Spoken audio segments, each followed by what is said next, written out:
Morning all. കേൾക്കുന്നില്ലേ?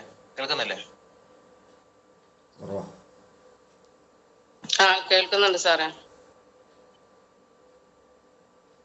Okay. എന്തായാലും 2023 വർഷത്തിലെ അവസാന സമയങ്ങളിലാണ്. തീർച്ചയായിട്ടും പുതിയൊരു വർഷം നമ്മുടേതായിട്ട് മാറ്റണമെങ്കിൽ ഈ ബിസിനസ്സുമായിട്ട് ബന്ധപ്പെട്ടിട്ടുള്ള കുറച്ച് കാര്യങ്ങൾ, ഈ ബിസിനസ്സിൽ പ്രോഡക്റ്റിന്റെ അറിവുകൾ, ഇതെല്ലാം നമുക്കുണ്ടെങ്കിൽ മാത്രമേ ഇൻഡിപെൻഡന്റ് ആയിട്ട് ഓരോ ആളുകൾക്കും ഈ ഒരു അവസരം ചെയ്യാൻ പറ്റൂ എന്നുള്ളതാണ്. ഇന്നലെ STCകൾക്കും ബ്രാൻഡ് ന്യൂ അച്ചീവേഴ്സിനും അതേപോലെ തന്നെ ബെസ്റ്റ് പെർഫോമൻസ് ആയിട്ടുള്ള സെയിലേഴ്സിന്റെ ഒക്കെ ഒരു പ്രോഗ്രാം നടന്നിട്ടുണ്ടായിരുന്നു. തീർച്ചയായിട്ടും അതിൽ ഉച്ചവരെയുള്ള സെഷനിൽ അനീഷ് സാറിന്റെ പ്രധാന ഒരു കാര്യം ഈ ഒരു കമ്പനിയുടെ പ്ലാൻ പഠിക്കുക, പ്ലാൻ അറിയുക, പ്ലാൻ അറിഞ്ഞ് പ്രവർത്തിക്കുക എന്നുള്ളതാണ്. തീർച്ചയായിട്ടും അതുമായിട്ട് ബന്ധപ്പെട്ടാണ് നമുക്കിന്ന് ഡിസ്കസ് ചെയ്യാനുള്ളത്. ഈ ഒരു കമ്പനി എന്നുള്ളതല്ല, ഏത് ഒരു കമ്പനി ആണെങ്കിലും അതിന്റെ സ്ട്രാറ്റജികൾ എന്തൊക്കെയാണ്, പ്ലാൻ എന്തൊക്കെയാണ്, കോമ്പൻസേഷൻ പ്ലാൻ എന്താണ്, ഇതെല്ലാം അറിഞ്ഞാലേ കൂടുതൽ സെയിൽസ് നമുക്ക് എടുക്കാൻ പറ്റുള്ളൂ. അപ്പൊ അതുകൊണ്ട് ആ പ്ലാൻ എങ്ങനെ പറയണം, പ്ലാൻ മീൻസ് എന്ന് പറഞ്ഞാല് നമ്മുടെ കോമ്പൻസേഷൻ പ്ലാൻ പറയുന്നതിന്റെ കൂടെ തന്നെ ഒരു വീട്ടിലേക്ക് കയറി ചെന്ന് കഴിഞ്ഞാൽ, അല്ലെങ്കിൽ ഒരു കസ്റ്റമറുടെ മുൻപിലേക്ക് എത്തിക്കഴിഞ്ഞാൽ, നമ്മുടെ ഒരു സുഹൃത്തിനെ അവിചാരിതമായിട്ടൊക്കെ കണ്ടാൽ, അപ്പോയിന്റ്മെന്റ് എടുത്തിട്ട് കണ്ടാൽ ഒക്കെ നമുക്ക് ഈ ബിസിനസ്സേ പറയാനുള്ളൂ. അധികവും അപ്പോയിന്റ്മെന്റ് എടുത്തിട്ട് പറയുന്ന സമയത്ത് കുറച്ചുകൂടി നമ്മളെ കേൾക്കുന്ന ആൾക്ക് ഭംഗിയായിട്ട് ഈ ഒരു കാര്യത്തിന് വേണ്ടിയിട്ട് പ്രിപ്പയർ ആയിട്ട് നിൽക്കാൻ പറ്റും. മറ്റേതെങ്കിലും തിരക്കിന്റെ ഇടയിലാണ് എങ്കിൽ അയാൾക്ക് നമ്മൾ പറയുന്നത് ചിലപ്പം വേണ്ട രീതിയിൽ ഉൾക്കൊള്ളാൻ പറ്റിക്കണമെന്നില്ല. അപ്പൊ അതുകൊണ്ട് തന്നെ നമ്മുടെ പുതിയ പ്രോഡക്റ്റ് ഫയല് എല്ലാ ആളുകളുടെ കയ്യിൽ എത്തിയിട്ടുണ്ടെന്നാണ് ഞാൻ വിശ്വസിക്കുന്നത്. എന്നാലും അത് വെച്ചിട്ടായിരിക്കും ഞാൻ ഈ ഒരു കാര്യം പറയുന്നത്. അപ്പൊ അതുകൊണ്ട് പ്രോഡക്റ്റ് ഫയലുള്ള ആളുകൾ ഏതെങ്കിലും ഫയൽ ഉണ്ട് എങ്കിൽ അതും കൂടി ഒന്ന് എടുത്തു വെച്ചതിന് ശേഷം ഈ ഒരു ഡിസ്കഷന്റെ ഭാഗമാവുകയാണെങ്കിൽ കുറച്ചുകൂടി എളുപ്പമായിരിക്കും. എന്തായാലും അപ്പോയിന്റ്മെന്റ് എടുത്തുകൊണ്ടാണ് പോകുന്നതെങ്കിൽ തീർച്ചയായിട്ടും അയാൾക്ക് ഈ ഒരു കാര്യം നേരത്തെ പറഞ്ഞ രീതിയിൽ എന്താണ്, ഒന്ന് പ്രിപ്പയർ ആയിട്ട് ഇതിനു വേണ്ടി തയ്യാറെടുത്തുകൊണ്ട് തന്നെ നിൽക്കാൻ പറ്റും. പ്രത്യേകിച്ചും അപ്പോയിന്റ്മെന്റ് എടുക്കുന്ന സമയത്താണ് പല ആളുകൾക്കും ഇതെങ്ങനെ തുടങ്ങണം, എന്താണ് ഞാൻ പറയേണ്ടത്, ഇതൊന്നും അറിയാതെ ബ്ലാങ്ക് ആയിട്ട് നിൽക്കുന്ന ആളുകളാവും. പ്രോഡക്റ്റ് ഞാൻ വാങ്ങിയിട്ടുണ്ടായിരുന്നു, ആ വാങ്ങിയ പ്രോഡക്റ്റ് എല്ലാം വിറ്റ് തീർത്തിട്ടുണ്ടായിരുന്നു. പക്ഷെ ഇതിന്റെ മറ്റു വശങ്ങളിലേക്ക് പോവാൻ എങ്ങനെ പറ്റും, ഇതാണ് പല ആളുകളെയും എന്താ പറയാ സ്റ്റക്കായി നിർത്തുന്നത്. അപ്പൊ അവിടെ നമ്മൾക്ക് എന്ന് പറഞ്ഞാല് ഈ ഒരു അവസരം എന്താന്നുള്ളത് പറഞ്ഞു കൊടുക്കുന്നതിന് മുൻപേ അവരോട് നമ്മൾ ഓവർ ദ ഫോണിൽ അപ്പോയിന്റ്മെന്റ് എടുക്കും. അപ്പോയിന്റ്മെന്റ് എടുക്കുന്ന സമയത്ത് എന്ന് പറഞ്ഞു കഴിഞ്ഞാൽ സൂചിപ്പിക്കേണ്ട കുറച്ച് കാര്യങ്ങളുണ്ട്. ഒന്ന്, ഒരുപാട് ലിസ്റ്റുകൾ, 100-200 ആളുകളുടെ ലിസ്റ്റുകളൊക്കെ നമ്മുടെ പേപ്പറിലേക്ക് അല്ലെങ്കിൽ ഡയറിയിലേക്ക് എഴുതി വെച്ചതിന് ശേഷം ആ ലിസ്റ്റ് പ്രകാരമായിരിക്കും നമ്മൾ വിളിക്കുന്ന സമയത്തും ഫോണിൽ നമ്മളൊന്ന് എന്താ പറയാ ഒരാളെ കണക്ട് ചെയ്ത് കിട്ടിക്കഴിഞ്ഞാൽ ഒരിക്കൽ പോലും നേരെ ഓപ്പൺ ആയിട്ട് ഈ ഒരു ബിസിനസ്സിലേക്ക് കയറി പറയലല്ല. അതിന് പകരമായിട്ട് ഈ ഒരു കാര്യത്തെക്കുറിച്ച് ഒരു ക്യൂരിയോസിറ്റി ഉണ്ടാക്കുന്ന രീതിയിൽ 1-2 കാര്യങ്ങൾ അദ്ദേഹമായിട്ട് അല്ലെങ്കിൽ അവരുമായിട്ടൊന്ന് സംസാരിക്കുക എന്നുള്ളതാണ്. നിങ്ങളുടെ ഏറ്റവും അടുത്ത സുഹൃത്തിനെയാണ് നിങ്ങൾ എന്ത് ചെയ്യുന്നത്, ഈ ഒരു അവസരം കേൾപ്പിക്കാൻ ഉദ്ദേശിക്കുന്നത്. അല്ലെങ്കിൽ നിങ്ങളുടെ ഏറ്റവും അടുത്ത ബന്ധുവിനെയാണ്, നിങ്ങളുടെ ഏറ്റവും അടുത്ത അയൽവാസിനെയാണ്. അപ്പൊ ശരിക്കും പറഞ്ഞു കഴിഞ്ഞാല് നമ്മൾക്ക് ഒരുപാട് സുഹൃത്തുക്കൾ ഉണ്ടാവും. അപ്പൊ ഉണ്ടെങ്കിൽ പോലും പണ്ട് കാലങ്ങളിൽ നമ്മളെ കൂടെ പഠിച്ച ആളുകൾ, നമ്മുടെ കൂടെ ജോലി ചെയ്ത ആളുകൾ, നമ്മുടെ കൂടെ ഏതെങ്കിലും മേഖലയിൽ നമ്മളെ കൂടെ ഉണ്ടായിരുന്ന ആളുകൾ, അവരോട് ഒരുപാട് കാലത്തിന് ശേഷം ഒരിക്കൽ പോലും ആദ്യമായിട്ട് വിളിക്കുന്ന കോളാണെങ്കിൽ, അല്ലെങ്കിൽ പിന്നീട്, അതായത് ഒരുപാട് ഗ്യാപ്പിന് ശേഷം വിളിക്കുന്നതാണെങ്കിൽ ഒരിക്കൽ പോലും നേരിട്ട് ഈ ഒരു ബിസിനസ്സിലേക്ക് കടക്കരുത്. അവരുമായിട്ട് ഒരു ബന്ധം നന്നാക്കി എടുക്കുക, അല്ലെങ്കിൽ ഒരു ലൈവ് ആക്കി എടുക്കാനുള്ള ഒരു സമയം വേണം. ആ ലൈവ് ആക്കി എടുക്കുന്ന സമയത്ത് എന്ന് പറഞ്ഞു കഴിഞ്ഞാൽ ഒരിക്കൽ പോലും ഈ ബിസിനസിന്റെ ഒരു കാര്യവും ടച്ച് ചെയ്യാതെ വേണം പോകാൻ. അപ്പൊ അങ്ങനെ നമ്മൾ കുറച്ച് ഒരു ഹോട്ട് കോണ്ടാക്ട് ആകുന്നത് വരെ, ഹോട്ട് കോണ്ടാക്റ്റിലേക്ക് ഇത് കൊടുത്തെങ്കിൽ മാത്രമേ കാര്യമുള്ളൂ. അല്ലാതെ തണുത്തുറഞ്ഞ ഫ്രോസൺ കോണ്ടാക്ട് എന്നൊക്കെ നമ്മൾ പറയാറുണ്ട്. എന്ന് പറഞ്ഞു കഴിഞ്ഞാല് വർഷങ്ങളായിട്ട് ഒരു ബന്ധവുമില്ല, 20 കൊല്ലം മുമ്പേ നമ്മളെ കൂടെ പഠിച്ച ആളാണ്, അല്ലെങ്കിൽ 25 കൊല്ലം മുമ്പേ നമ്മളെ കൂടെ പഠിച്ച ആള്, 10 കൊല്ലം മുമ്പേ നമ്മളെ കൂടെ പഠിച്ച ആള്, നമ്മളുടെ കൂടെ ജോലി ചെയ്ത ആള്, ആ ആളുകളെ ഫോൺ നമ്പർ കിട്ടിക്കഴിഞ്ഞതിന് ശേഷം, ചിലപ്പോൾ നമ്മൾ അധികവും അങ്ങനെയുള്ള ഫോൺ നമ്പർ കിട്ടുന്നത് ഇപ്പൊ ഏതെങ്കിലും ബാച്ചിന്റെ ഗ്രൂപ്പുകളിൽ നിന്നൊക്കെയാവും. കാരണം എന്ന് പറഞ്ഞാല് നമുക്ക് എല്ലാവർക്കും ഉണ്ടാവും, യു പി സ്കൂളിലെ ഗ്രൂപ്പ് ഉണ്ടാവും, LP സ്കൂളിലെ ഗ്രൂപ്പ് ഉണ്ടാവും, ഹൈസ്കൂളിലെയും +2-ന്റെയും മറ്റുള്ള പലതരത്തിലുള്ള ഗ്രൂപ്പുകൾ ഉണ്ടാവും. അപ്പൊ അവിടെ നിന്നൊക്കെ ആവും ചിലപ്പോൾ വർഷങ്ങൾക്ക് ശേഷം നമുക്ക് നമ്പർ കിട്ടിയിട്ടുണ്ടാവും. ആ നമ്പർ കിട്ടിയതിന് ശേഷം നേരിട്ട് ഇത് പറയുക എന്നുള്ളതല്ല, ആ നമ്പർ വിളിച്ച് അവരുടെ ഫാമിലിയുടെ കാര്യങ്ങൾ, അവരുടെ ജോലിയുടെ കാര്യങ്ങൾ, ഇതെല്ലാം നമ്മൾ ചോദിച്ച് അറിഞ്ഞ് അങ്ങനെ ഒരു 2-3 ദിവസം ഒരു റെഗുലർ കോണ്ടാക്റ്റിൽ വെച്ചതിന് ശേഷം മാത്രമേ ഈ ബിസിനസ് പറയാൻ പാടുള്ളൂ. അപ്പൊ അങ്ങനെ പറയുന്ന സമയത്ത് തന്നെ നമ്മൾ ഫോണിലാണ് വിളിക്കുന്നതെങ്കിൽ, ഞാന് ഇവിടെ കാണുന്ന ഒരാള് അജീഷാണ്, സ്ക്രീനിൽ കാണുന്ന ഒരാളെ പറ്റി പറയുന്നത്. അജീഷാണ് എൻ്റെ കൂടെ പഠിച്ചിരുന്ന ആള് എങ്കിൽ ആ അജീഷിനോട് നമ്മൾ ചോദിക്കേണ്ടതും അല്ലെങ്കിൽ പറയേണ്ട ഒരു കാര്യം എന്ന് പറഞ്ഞു കഴിഞ്ഞാല്, ഫോൺ എടുത്തു, ഡയൽ ചെയ്തു, അതായത് ഒരു റിലേഷൻ ബിൽഡ് ആയതിനു ശേഷം, വർഷങ്ങൾക്ക് ശേഷമുള്ള ഒരു കണ്ടുമുട്ടൽ അല്ലെങ്കിൽ പരിചയപ്പെടലാണെങ്കിൽ പോലും അതിനുശേഷം പരിചയപ്പെട്ട് കഴിഞ്ഞാൽ ഫോണിൽ വിളിച്ചു, എന്തൊക്കെയുണ്ട് വിശേഷം, അതായത് നിങ്ങളുടേതായിട്ടുള്ള ഭാഷയിലാണ് അയാളോട് സംസാരിക്കേണ്ടത്. ഒന്നും ഒരു ഒഫീഷ്യൽ ലാംഗ്വേജിലല്ല, നിങ്ങളുടേതായിട്ടുള്ള ഭാഷയിൽ നിങ്ങളും അയാളും തമ്മിൽ എങ്ങനെയായിരുന്നോ എന്നുള്ളത് ആ ഒരു റിലേഷൻ അനുസരിച്ച് കൊണ്ടുള്ള ഒരു ഭാഷയിൽ, ചിലപ്പം തമാശകൾ കൊളോക്കിയൽ ആയിട്ട് എന്ത് വേണമെങ്കിലും പറയാം. അങ്ങനെ പറഞ്ഞതിന് ശേഷം എല്ലാ കാര്യങ്ങളും ഡിസ്കസ് ചെയ്തു. പിന്നെ നിങ്ങൾക്ക് ചെയ്യാൻ പറ്റുന്ന ഒരു കാര്യം തന്നെയാണ് ഈ ബിസിനസിന്റെ ഒരു ക്ലൂ കൊടുക്കണം. അപ്പൊ ആ ക്ലൂ കൊടുക്കുന്നതിന് വേണ്ടിയിട്ട് ഒരൊറ്റ കാര്യമേ ഉള്ളൂ, ജസ്റ്റ് നമ്മൾ തമാശ രീതിയിൽ പോയിരുന്നതിൽ നിന്ന് ഒന്ന് ടോൺ ഒന്ന് ചേഞ്ച് ചെയ്ത് ആ ഒരു സംസാര രീതിയിൽ നിന്ന് ജസ്റ്റ് ഒന്ന് സീരിയസ് ആയിട്ട്, അജീഷൻ, ഞാൻ ഇപ്പം വിളിച്ചത് പ്രധാനപ്പെട്ട മറ്റൊരു കാര്യം കൂടിയുണ്ട്, ഞാൻ വളരെ സീരിയസ് ആയിട്ട് ഒരു ഡിസ്ട്രിബ്യൂഷൻ എടുത്ത് ചെയ്യുന്നുണ്ട്. കേന്ദ്ര ഗവൺമെന്റിന്റെ അപ്രൂവലും കാര്യങ്ങളൊക്കെ ഉള്ള ഒരു ഡിസ്ട്രിബ്യൂഷനാണ്. അപ്പൊ ആ ഡിസ്ട്രിബ്യൂഷനെ കുറിച്ച് ഡിസ്കസ് ചെയ്യാൻ വേണ്ടിയിട്ട് 2 ദിവസത്തിന് ശേഷം നിന്റെ ഒരു സമയം എനിക്ക് വേണം. ഇന്നും നാളെയും ഞാൻ അതുമായിട്ട് ബന്ധപ്പെട്ടിട്ട് കുറച്ച് തിരക്കിലാണ്. ഇന്നും നാളെ ഞാൻ അതുമായിട്ട് ബന്ധപ്പെട്ട് കുറച്ച് തിരക്കിലാണ്. മറ്റന്നാള്, അപ്പൊ നമ്മളിപ്പോ ഇന്നത്തെ ദിവസം തിങ്കളാണ് എങ്കിലും ചൊവ്വയും ബുധനും കഴിഞ്ഞിട്ട് ഏത് സമയത്ത് നമുക്ക് ഒന്ന് കാണാൻ പറ്റും, ഒന്ന് മീറ്റ് ചെയ്യാൻ പറ്റും.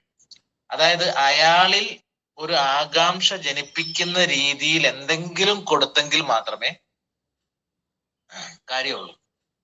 നേരിട്ട് പ്രോഡക്റ്റും പറഞ്ഞ് പ്ലാനും പറഞ്ഞ് ഫോണിൽ കൂടി പറഞ്ഞിട്ട് ഒരു കാര്യമില്ല.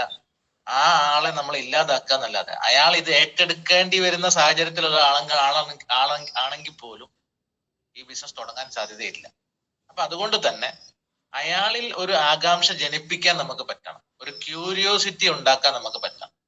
അപ്പൊ വർഷങ്ങൾക്ക് ശേഷമുള്ള കണ്ടുമുട്ടൽ അല്ലെങ്കിൽ ഓവർ ദ ഫോണിലുള്ള പരിചയപ്പെടല് എല്ലാം നമ്മൾ കൊളോക്കൽ ലാംഗ്വേജിൽ നിങ്ങളുടേതായിട്ടുള്ള ഭാഷയിൽ എന്ത് എന്താണ് കാര്യങ്ങളും നിങ്ങൾക്ക് ഡിസ്കസ് ചെയ്യാം. എന്നതിന് ശേഷം ഒന്ന് സീരിയസ് ആയിട്ട് ഞാൻ ഇപ്പൊ വിളിച്ചത് അജീഷ, ഞാൻ ഇപ്പൊ വിളിച്ചത് വേറൊരു കാര്യം കൂടിയുണ്ട്. ഞാൻ വളരെ സീരിയസ് ആയിട്ട് ഒരു ഡിസ്ട്രിബ്യൂഷൻ എടുത്തിപ്പം എന്താണ് ഒരു കാര്യം ചെയ്യുന്നുണ്ട്. അതിന്റെ കാര്യങ്ങൾ നീയുമായിട്ടൊന്ന് ഷെയർ ചെയ്യേണ്ടതുണ്ട്. നിനക്കും കൂടി പ്രയോജനമുള്ള ഒരു കാര്യമാണ്.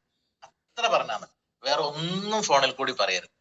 ഇന്നും നാളെ ആണെങ്കിൽ ഞാൻ അതുമായിട്ട് ബന്ധപ്പെട്ട് കുറച്ച് തിരക്കിലുമാണ്. സത്യത്തിൽ ഇന്നും ഒരു തിരക്കുമില്ല, നാളെ ഒരു തിരക്കുമില്ല. പക്ഷെ നമ്മൾ അങ്ങനെ ഒരു ക്യൂരിയോസിറ്റി ഉണ്ടാക്കിയെങ്കിൽ മാത്രമേ അയാൾക്ക് ഇത് കേൾക്കാനുള്ള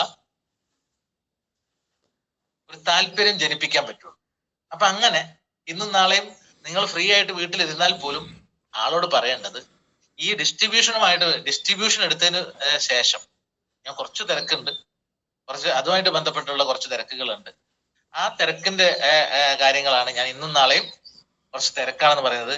മറ്റന്നാള്, അപ്പൊ മറ്റന്നാൾ ഏതാണോ ദിവസം, വ്യാഴാഴ്ച അല്ലെങ്കിൽ വെള്ളിയാഴ്ച അല്ലെങ്കിൽ ബുധനാഴ്ച, ഏത് സമയത്ത് നമുക്ക് മീറ്റ് ചെയ്യാൻ പറ്റും?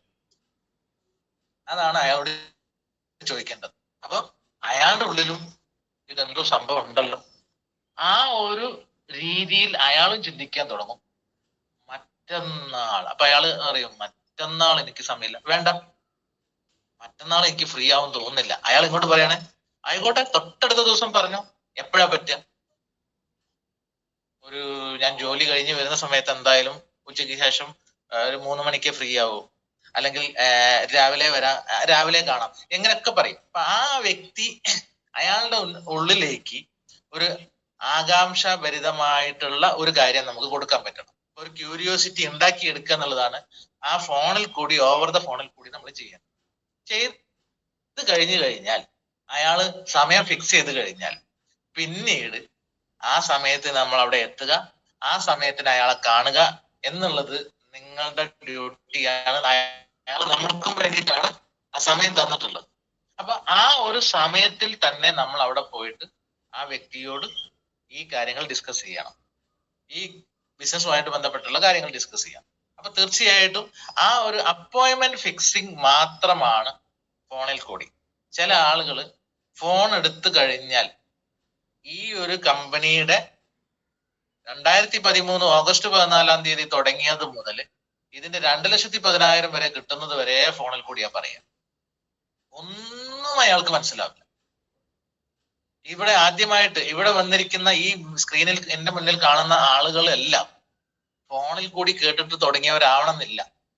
അയാൾക്കിത് ഏറ്റെടുക്കാൻ പറ്റുന്ന ഒരു അവസരമാണെന്ന് തോന്നണമെങ്കിൽ ഫോണിൽ കൂടി പറഞ്ഞിട്ട് കാര്യമില്ല. അപ്പൊ അതുകൊണ്ട് ഇതില് ലിസ്റ്റിങ്ങും ഷോർട്ട് ലിസ്റ്റിങ്ങും അത് കഴിഞ്ഞാൽ ഷോ ദി പ്ലാൻ എന്ന് പറഞ്ഞിട്ടുള്ള ഒരു കാര്യമാണ്. ഷോ ദി പ്ലാൻ ഒരിക്കൽ പോലും സേ ദി പ്ലാൻ ആയിട്ട് കാര്യമില്ല. എല്ലാ ലീഡർമാരും പറയുന്ന കാര്യങ്ങൾ തന്നെയാണ്. അപ്പൊ അതുകൊണ്ട് ഫോണിൽ കൂടി ഈ പ്രോഡക്റ്റോ അല്ലെങ്കിൽ ഫോണിൽ കൂടി നമ്മൾ ഒരു കസ്റ്റമർ ആയിട്ടാണെങ്കിൽ പോലും, ഒരു കസ്റ്റമറെയാണ് നമുക്ക് ഉണ്ടാക്കേണ്ടത് പോലും, ഫോണിൽ കൂടി പറയുന്നതിനേക്കാളും ബെറ്റർ നിങ്ങൾ അയാളുടെ അടുത്ത് പോയിട്ട് പറയുക. അതായത് ഈ ഒരു ഇതില് ഇപ്പൊ ഇവിടെ ഒരു STC, ഇവിടെ ഒരു ZTC, ഇവിടെ ഒരു DTC, അയാൾക്ക് ചിലപ്പം ഫോണിൽ കൂടി പറയാൻ പറ്റും. അതെന്താന്ന് ചോദിച്ചു കഴിഞ്ഞാല് ഞാൻ എന്താണോ ചെയ്യുന്നത്, അതായത് ആ ലീഡർ എന്തൊക്കെയോ ചെയ്യുന്നുണ്ട് എന്നുള്ള അറിവ് അയാൾക്ക് ഉണ്ടെങ്കിൽ വേണമെങ്കിൽ പ്രോഡക്റ്റിന്റെ ഒക്കെ ഒരു സൂചന കൊടുക്കാം. എങ്ങനെ, നീ ചെയ്യുന്ന കമ്പനിയിൽ അങ്ങനെ നമ്മളോട് ചോദിക്കാറുണ്ട്, നീ ചെയ്യുന്ന കമ്പനിയിൽ ഇന്ന പ്രശ്നത്തിനുള്ളതുണ്ടോ? അപ്പൊ നമ്മൾ ഓട്ടോമാറ്റിക്കലി എസ്റ്റാബ്ലിഷ്ഡ് ആണ്. അതുകൊണ്ടാണ് ആ ചോദ്യം ഇങ്ങോട്ട് വരുന്നത്. നീ ചെയ്യുന്ന കമ്പനിയിൽ ഇന്ന പ്രൊഡക്റ്റ് ഉണ്ടോ? എന്നാൽ ഇപ്പം ജോയിൻ ചെയ്തിട്ടുള്ള, കഴിഞ്ഞ ആഴ്ച ജോയിൻ ചെയ്തിട്ടുള്ള, ഈ ബിസിനസ് തുടങ്ങിയിട്ടുള്ള ഒരാളോടും ആ ചോദ്യം വരാൻ ചാൻസ് ഇല്ല. ഏത്, നീ ചെയ്യുന്ന കമ്പനിയിൽ ഇന്ന പ്രൊഡക്റ്റ് ഉണ്ടോ ചോദിക്കാൻ ചാൻസ് ഇല്ല. അപ്പൊ ഒരു ലീഡർ ആണ് എങ്കിൽ അയാൾ കുറച്ച് എസ്റ്റാബ്ലിഷ്ഡ് ആണ്, അയാളുടെ സ്ഥാപനം, അയാളുടെ കച്ചവടം അറിയപ്പെട്ടിട്ടുണ്ട്.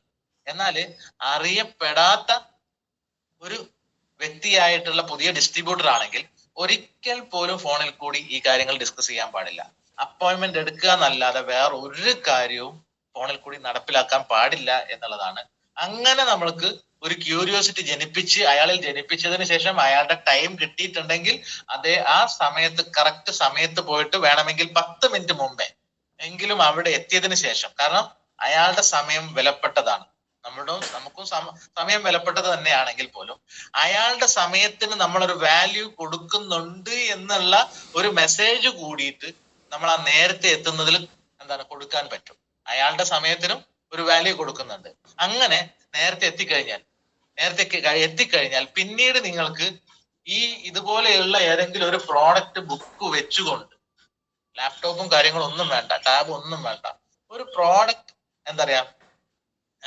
ബുക്ക് വെച്ച് നമ്മുടെ കോമ്പൻസേഷൻ പ്ലാൻ അടക്കമുള്ള ഒരു ബുക്ക്ലെറ്റ് വെച്ചുകൊണ്ട് നമുക്ക് ഈ ഒരു ബിസിനസിന്റെ കാര്യങ്ങളിലേക്ക് കിടക്കാം. അപ്പൊ തീർച്ചയായിട്ടും അങ്ങനെ വരുന്ന സമയത്ത് തന്നെ നമുക്കൊരു സൂചനകൾ കൊടുത്തിട്ടുണ്ട്. പിന്നെ ഈ ബുക്ക് ഉണ്ടെങ്കിൽ ഈ ബുക്ക് പറയാനുള്ള ഓർഡറും കാര്യങ്ങളൊക്കെ ഉണ്ട്. ഈ ബുക്കിൽ അത് പറയാനും കാര്യങ്ങളെല്ലാം എല്ലാ ഓർഡറും കാര്യങ്ങളുണ്ട്. കമ്പനി എന്താന്നുള്ളതുണ്ട്. ഞാൻ ഇങ്ങനെ ഒരു ഡിസ്ട്രിബ്യൂഷൻ ഏറ്റെടുത്ത് വളരെ ശക്തമായിട്ട് പ്രവർത്തിച്ചുകൊണ്ടിരിക്കുന്ന ഒരു കാര്യമാണ്. നിനക്കും കൂടി പ്രയോജനമുള്ള കാര്യം ആയതുകൊണ്ടാണ്. അപ്പൊ ആ സമയത്ത് നിങ്ങളുടെ മൊത്തം പ്രോസ്പെക്ടിങ് ലിസ്റ്റ് നിങ്ങളൊക്കെ അയാൾക്ക് കാണിച്ചു കൊടുക്കാൻ പറ്റണം. അതായത് ഇതുണ്ടല്ലേ, ഇത്രയും ആളുകളിലേക്ക് ആ ബുക്ക് തുറന്നതിന് ശേഷം ആ ബുക്ക് തുറന്നിട്ട് കാണിക്കുകയാണ്. 1 റഹിയാനത്ത്, 2 നദീറ, 3 പ്രേമ, ഇങ്ങനെ ജിബി, ഫൗസിയ, ഇങ്ങനെയുള്ള കുറെ പേരുകൾ. അത് കഴിഞ്ഞിട്ട് ഉബൈദ്, ജിജീഷ്, അജീഷ്, ഇങ്ങനെയുള്ള കുറെ പേരുകൾ ഇത് കണ്ടില്ലേ, ഈ ആളുകളിലേക്കൊക്കെ എനിക്ക് ഈ ഒരു ഓപ്പർച്യൂണിറ്റി എത്തിച്ചു കൊടുക്കാൻ വേണ്ടിയിട്ടുള്ളതാണ്. എന്റെ ലിസ്റ്റില് തുടക്കത്തിൽ തന്നെയാണ് നീ ഉള്ളത്, അയാളോട് പറയേണ്ടത്. അപ്പൊ ആ ഒരു സൂചന കൊടുത്തതിന് ശേഷം അപ്പൊ അങ്ങനെ നമ്മൾ കൂടുതൽ ലിസ്റ്റ് കാണിക്കുന്നുണ്ട് എങ്കിൽ ഉള്ള ഒരു ഗുണം എന്ന് പറഞ്ഞു കഴിഞ്ഞാല് ആ ആൾക്ക് തോന്നുന്ന ഒരു കാര്യം എങ്ങനെയാണ്, ഇവൻ കുറെ ആളുകളിലേക്ക് ഇത് എത്തിക്കാൻ ഒരുങ്ങി തിരിച്ചിട്ട് തന്നെയാണല്ലോ. ഇതാണ് അയാൾ വിചാരിക്കാൻ ഒരുങ്ങി തിരിച്ചിട്ട് തന്നെയാണ്. ഞാൻ ഇത് ഏറ്റെടുത്തിട്ടില്ലെങ്കിലും ഇവനെ സംബന്ധിച്ച് ഇത് വിജയിപ്പിച്ചെടുക്കാനുള്ള ആളുകൾ അവന്റെ കയ്യിലുണ്ട്. ആ ഒരു മെസ്സേജ് നമ്മൾ പറയാതെ പറയുക എന്നുള്ളതാണ്. പറയാതെ നമ്മൾ എന്ത് ചെയ്യുക, അയാളെ കൺവിൻസ് ചെയ്യുക. അപ്പൊ തീർച്ചയായിട്ടും ലിസ്റ്റ് നമുക്ക് കാണിക്കാൻ നമ്മുടെ കയ്യിൽ വേണം. മനസ്സിന്റെ ഉള്ളിൽ 76 പേരുണ്ട്, 126 പേരുണ്ട്, ഒന്നും പറഞ്ഞിട്ട് കാര്യമില്ല. നമുക്ക് അയാൾക്ക് കാണാൻ പറ്റില്ല.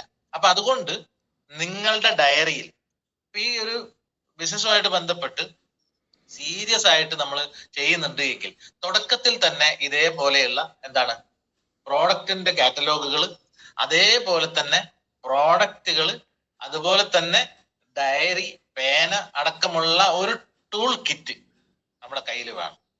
ഒരു ടൂൾ കിറ്റ് നമ്മുടെ കയ്യിൽ വേണം. അതാണ് നമ്മുടെ ആയുധം എന്ന് പറയുന്നത്. ആയുധമില്ലാതെ അംഗത്തിന് ഇറങ്ങിയിട്ട് ഒരു കാര്യമില്ല. അപ്പൊ അതുകൊണ്ട് തന്നെ നമ്മളെ സംബന്ധിച്ചു പറഞ്ഞാല് ഇത് ശക്തമായിട്ട് പ്രൊഫഷണൽ ആയിട്ട് പാഷനായിട്ട് ഇത് ചെയ്യാൻ തുടങ്ങുന്നുണ്ടെങ്കിൽ അവന്റെ കയ്യിൽ ഈ സാധനങ്ങളെല്ലാം വേണം. ഈ ബിസിനസ്സിന് ആയുധത്തിന്റെ ആവശ്യമില്ല എന്ന് വിചാരിക്കുന്നുണ്ട് എങ്കിൽ ആ വിചാരിക്കുന്ന ആളുകൾക്ക് തെറ്റും. കാരണം എന്ന് പറഞ്ഞാല് ഇതുണ്ടെങ്കിൽ മാത്രമേ നമുക്ക് ഷോ ചെയ്യാൻ പറ്റൂ, എല്ലാ കാര്യങ്ങളും കാണിച്ചു കൊടുക്കാൻ പറ്റുള്ളൂ. അപ്പൊ അതുകൊണ്ട് ഏത് ബുക്കും ആവാട്ടോ, ഏത് കാറ്റലോഗും ആവാം, ഇത് തന്നെ വേണമെന്നൊന്നും ഞാൻ പറഞ്ഞിട്ടില്ല. ഈ ബിസിനസ് ആളുകളിലേക്ക് എത്തിക്കാൻ വേണ്ടിയിട്ടുള്ള ഡോക്യുമെന്റുകൾ ഇതെല്ലാം നമ്മുടെ കയ്യിൽ വേണം.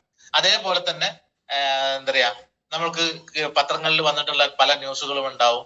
വാട്സാപ്പ് മെസ്സേജുകളായിട്ട് നമുക്ക് കാണിക്കാനുള്ളത്, വീഡിയോകൾ, ഇതെല്ലാം നമ്മൾ കളക്ട് ചെയ്ത് വെക്കണം. അങ്ങ് ചെയ്തതിന് ശേഷം നിങ്ങൾക്ക് ഈ ഒരു ബുക്ക് ആണ് എങ്കിൽ ഇതിന്റെ തുടക്കത്തിൽ ഫസ്റ്റ് പേജ് മറിക്കുന്ന സമയത്തുള്ളത് ഇടതുവശത്തുള്ള ആ ഒരു പേജിൽ കമ്പനിയുടെ പേരുണ്ട്. India's number 1 e-commerce based direct selling company. കമ്പനിയുടെ പേര് MI life style marketing global private limited. അപ്പൊ ഞാൻ ഇങ്ങനെ ഒരു കമ്പനിയുടെ ഭാഗമായിട്ടാണ് ചെയ്തുകൊണ്ടിരിക്കുന്നത്, അല്ലെങ്കിൽ ഈ ഡിസ്ട്രിബ്യൂഷൻ എടുത്ത് ചെയ്യുന്നത്. അപ്പൊ കമ്പനിയുടെ പേര് ഫസ്റ്റ് പേജിൽ തന്നെ ഉണ്ട്. ആ പേര് പറയണം. അപ്പൊ ഇന്ത്യയിലെ നമ്പർ 1 പൊസിഷനിൽ നിൽക്കുന്ന ഇ-കോം ബേസ്ഡ് ആയിട്ടുള്ള ഒരു ഡയറക്ട് സെല്ലിംഗ് പ്ലാറ്റ്ഫോമിലാണ് ഞാൻ പാർട്ട് ടൈം ആയിട്ട് ചെയ്യുന്നത്, ഫുൾ ടൈം ആയിട്ട് ചെയ്യുന്നത്, എന്ത് വേണമെങ്കിലും നിങ്ങൾക്ക് പറയാം. അപ്പൊ ഈ ഒരു പേജിലുള്ള കമ്പനിയുടെ പേര് ആദ്യം തന്നെ ഒരു സൂചന കൊടുക്കണം.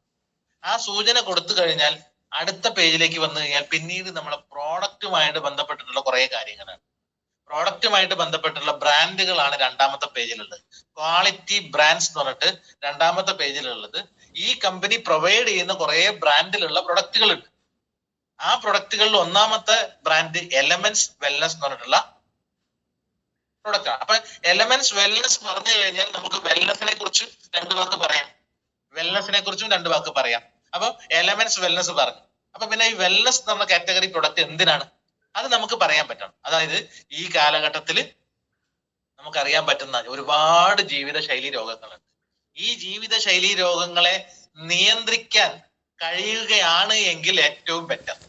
അതായത് വരാതിരിക്കാൻ നോക്കിയാൽ നമുക്ക് നിയന്ത്രിക്കാൻ പറ്റിക്കഴിഞ്ഞാൽ അത് വലിയൊരു കാര്യമാണ്. അങ്ങനെയാണെങ്കിൽ ഈ വെൽനസ് എന്ന് പറഞ്ഞിട്ടുള്ള ഈ ഒരു സെഗ്മെന്റിൽ ഒരുപാട് ആളുകളിലേക്ക് നമുക്ക് എത്തിക്കാൻ പറ്റുന്ന പ്രൊഡക്റ്റുകളുണ്ട്. ഇന്നത്തെ കാലഘട്ടത്തിൽ നമുക്ക് ചുറ്റുമുള്ള എല്ലാ ആളുകളോടും ഇത് ഷെയർ ചെയ്യാം. കാണുന്ന മുമ്പിൽ ഒരുത്തനെ കണ്ടു കഴിഞ്ഞാൽ അയാളോട് ഇത് ഷെയർ ചെയ്യാൻ പറ്റും. അപ്പൊ ആ രീതിയിൽ എലമെന്റ്സ് എന്ന് പറഞ്ഞ ബ്രാൻഡ് ഉണ്ട്. രണ്ടാമത്തത് ഓൺ ആൻഡ് ഓൺ എന്ന് പറഞ്ഞിട്ടുള്ള മറ്റൊരു ബ്രാൻഡ് ഉണ്ട്. MI ഡിജി വേൾഡ് എന്ന് പറഞ്ഞൊരു ബ്രാൻഡ് ഉണ്ട്. MI ഹോം എന്ന് പറഞ്ഞൊരു ബ്രാൻഡ് ഉണ്ട്. ന്യൂ സ്റ്റാർ എന്ന് പറഞ്ഞ കാറ്റഗറി ഉണ്ട്. ആഹാർ എന്ന് പറഞ്ഞ കാറ്റഗറി ഉണ്ട്. ലാസ്റ്റ് ഇന്ത്യ അഗ്രോ എന്ന് പറഞ്ഞിട്ടുള്ള മറ്റൊരു ബ്രാൻഡ് ഉണ്ട്.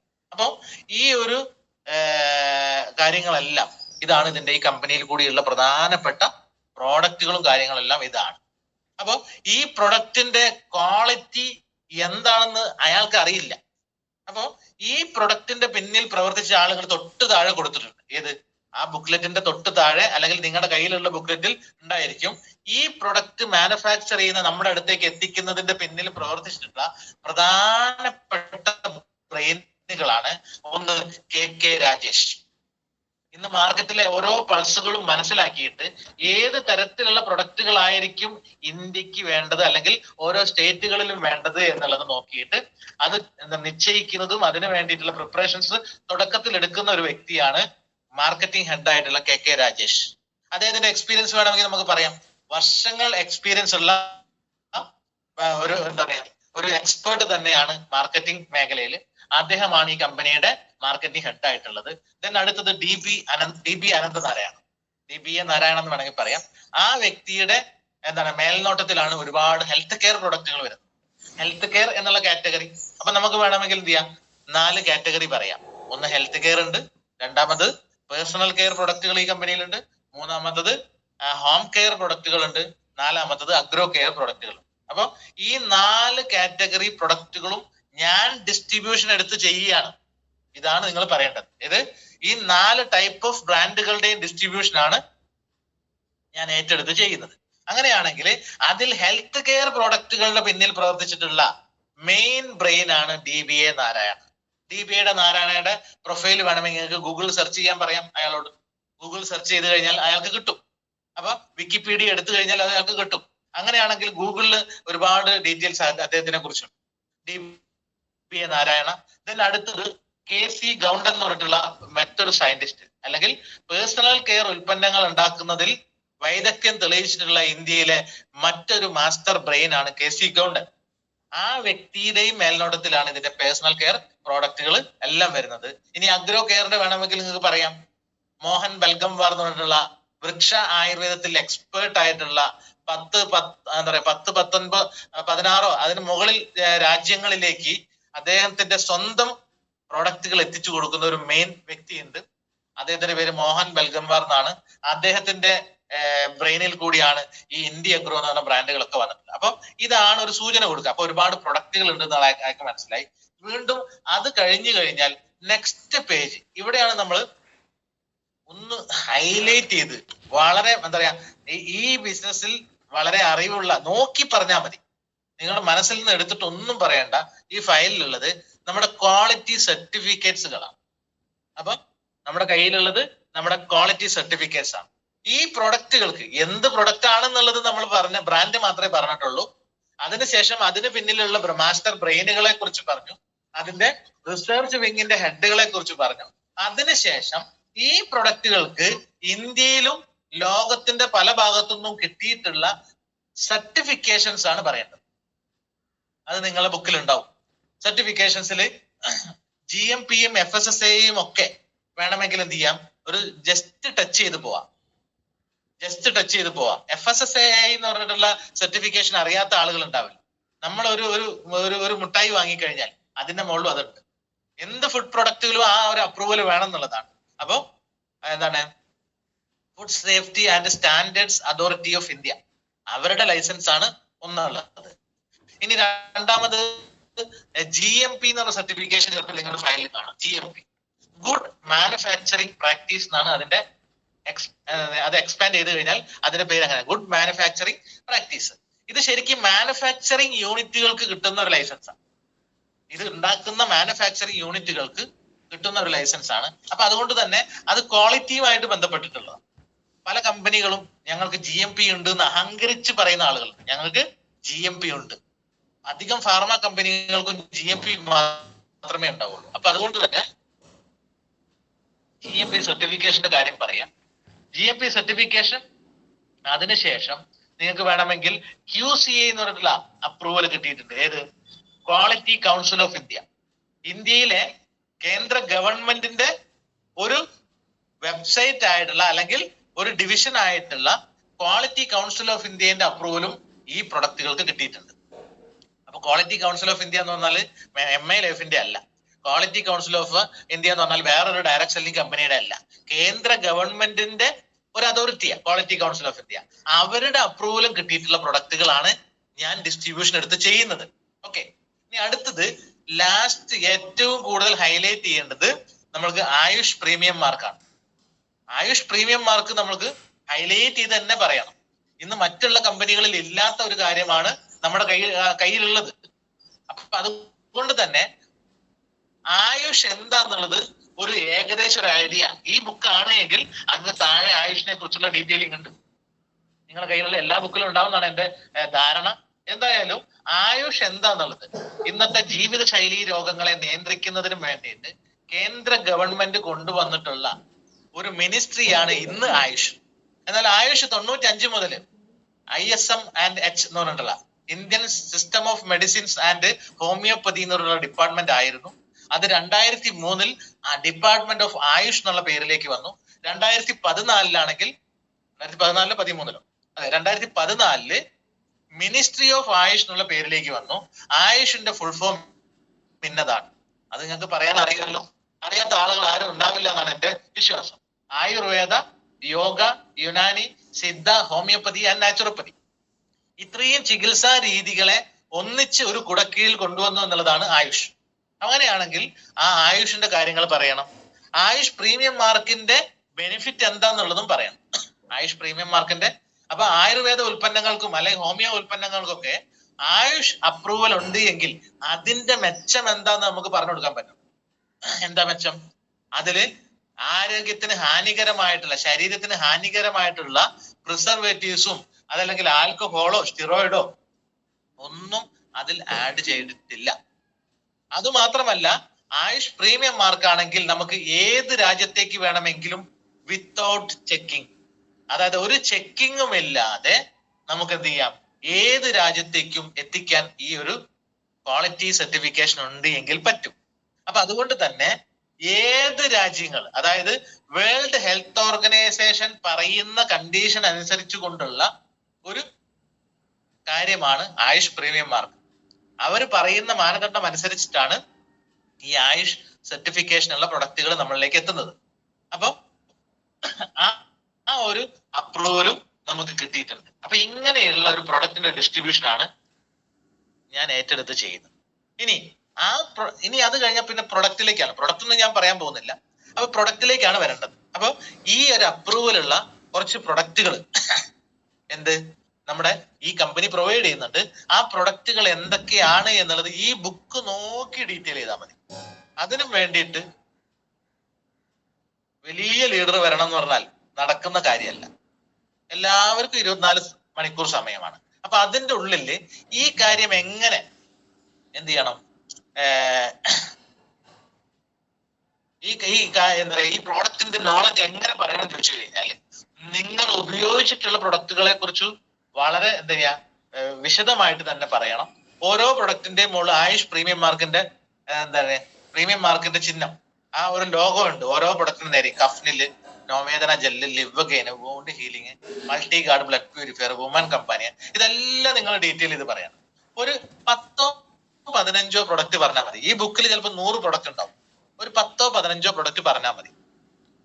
എന്നിട്ട് ബാക്കിയുള്ള പ്രൊഡക്റ്റുകൾ വേണമെങ്കിൽ എന്ത് ചെയ്യാം, അറിയാൻ വേണ്ടിയിട്ടുള്ള ഒരു ക്യൂരിയോസിറ്റി ഉണ്ടാക്കിയിട്ട് എന്ത് ചെയ്യാം, ഈ 10-15 പ്രൊഡക്റ്റുകൾ പറയാം. അപ്പം നിങ്ങൾക്ക് ഇഷ്ടമുള്ള, നിങ്ങൾക്ക് നന്നായിട്ട് പറയാൻ അറിയുന്ന പ്രൊഡക്റ്റുകൾ പറയാം. നിങ്ങൾക്ക് നന്നായിട്ട് പ്രസന്റ് ചെയ്യാൻ പറ്റുന്ന പ്രൊഡക്റ്റുകളെ കുറിച്ച് ഡീറ്റെയിൽ ചെയ്യാം. ഈ ബുക്കിൽ എല്ലാ പ്രൊഡക്റ്റുകളും വിശദമായിട്ടുണ്ട്. അങ്ങനെ പറഞ്ഞു കഴിഞ്ഞാൽ ചെറിയ പ്രൊഡക്റ്റുകൾ ആയിരിക്കും ഹൈലൈറ്റ് ചെയ്യുന്നത് നല്ലത്. അങ്ങനെ ചെറിയ പ്രൊഡക്റ്റുകൾ ഒരു 4-5 പ്രൊഡക്റ്റുകൾ പറഞ്ഞതിന് ശേഷം ഏത് വേണമെങ്കിൽ, അതായത് നമ്മൾ സെയിൽസ് ആൻഡ് മാർക്കറ്റിംഗിന്റെ പറയുന്ന FSS പറയാറുണ്ട്, create there needs or identify there needs. അപ്പൊ അവരുടെ എന്തെങ്കിലും ആവശ്യങ്ങൾ നിങ്ങൾക്ക് അറിയുന്നതാണ് എങ്കിൽ അതുമായിട്ട് ബന്ധപ്പെട്ടിട്ടുള്ള പ്രൊഡക്റ്റുകൾ പറയുന്നത് നല്ലതായിരിക്കും. അപ്പൊ പ്രത്യേകിച്ച് പറഞ്ഞു കഴിഞ്ഞാല് കഫ്നിലും ലിവഗെയിനും ചാമ്പ്യൻ തൈലവും ഏത് വീട്ടിലും പറയാം. വെൽഹാർട്ട്, ഇതെല്ലാം ഏത് വീട്ടിലും പറയാം. അപ്പൊ ശരിക്കും പറഞ്ഞു കഴിഞ്ഞാല് ഇത് എന്തെങ്കിലും ഒക്കെ ഉണ്ടാവും. അപ്പൊ ഇങ്ങനെ ഒരു 10-15 പ്രൊഡക്റ്റുകൾ, അഗ്രോ പ്രൊഡക്റ്റുകളൊക്കെ ഒന്ന് ജസ്റ്റ് ടച്ച് ചെയ്തങ്ങ് പോവുക. അഗ്രോ പ്രൊഡക്റ്റുകൾ ജസ്റ്റ് ടച്ച് ചെയ്തൊന്ന് പോവുക. ഇങ്ങനെ പറഞ്ഞതിന് ശേഷം ഇതാ യൂറി ഫ്ലഷ്. അപ്പൊ ഞാൻ ഇതെന്താ ഇങ്ങനെ പറയുന്നത്, അവനോട് തന്നെ പറയാ, ഞാൻ എന്തിനാണ് ഇങ്ങനെ പറയുന്നതെന്ന് ചോദിച്ചാൽ, നിനക്ക് ചിലപ്പോൾ വേണ്ട എന്ന് തോന്നിയാൽ പോലും നിന്റെ പരിചയത്തിൽ ആർക്കെങ്കിലും ഈ പ്രൊഡക്റ്റ് വേണ്ടതായിട്ട് വരും. നിനക്ക് അതായത് സത്യത്തിൽ എന്താ അറിയോ, ആദ്യമായിട്ട് ഇങ്ങനെ കേൾക്കുന്ന ആളുകൾ ഇതൊന്നും ആവശ്യമില്ല, ഇതൊന്നും എനിക്ക് ആവശ്യമില്ല എന്ന ആറ്റിറ്റ്യൂഡിലായിരിക്കും ആളുകൾ ഇരിക്കുക. അപ്പൊ ആ ആളുകളുടെ മുന്നിലേക്ക് നിന്റെ ആവശ്യമല്ല ഞാൻ പറയുന്നത്. നിന്റെ പരിചയത്തിൽ ആർക്കെങ്കിലും ഇത് ഉപയോഗപ്പെട്ടാലോ പ്രയോജനപ്പെട്ടാലോ അതുകൊണ്ടാണ് ഞാൻ ഈ പ്രൊഡക്റ്റ് എന്ന് പറയുന്നത്. അങ്ങനെ ഒരു എന്താണ് ഒരു കുറച്ച് പ്രൊഡക്റ്റുകൾ എന്ത് ചെയ്യാം, നിങ്ങൾക്ക് പറഞ്ഞു കൊടുക്കുക. പറ്റുമെങ്കിൽ അയാൾക്ക് സമയമുണ്ടെങ്കിൽ എല്ലാം പറയുന്നതിന് കുഴപ്പമില്ല. പക്ഷെ എല്ലാം പറഞ്ഞു കഴിഞ്ഞാൽ പിന്നെ ഇതിന്റെ അവസാന ഘട്ടത്തെ മെയിൻ സാധനം പറയുമ്പം അയാളുടെ കോൺസെൻട്രേഷൻ പോകും. എല്ലാം പറഞ്ഞു കഴിഞ്ഞാൽ. കാരണം എന്നാല് ഒരാളെ കേട്ടിരിക്കാനുള്ള ഒരു സമയമുണ്ട്. ഒരു 20 മിനിറ്റ് 25 മിനിറ്റ് ഒക്കെ പറ്റും. അത് കഴിഞ്ഞാൽ ചിലപ്പോൾ എന്ത് ചെയ്യും, താല്പര്യമില്ലാത്ത ഒരാളാണെങ്കിൽ അയാൾ പിന്നെ എന്ത് ചെയ്യും,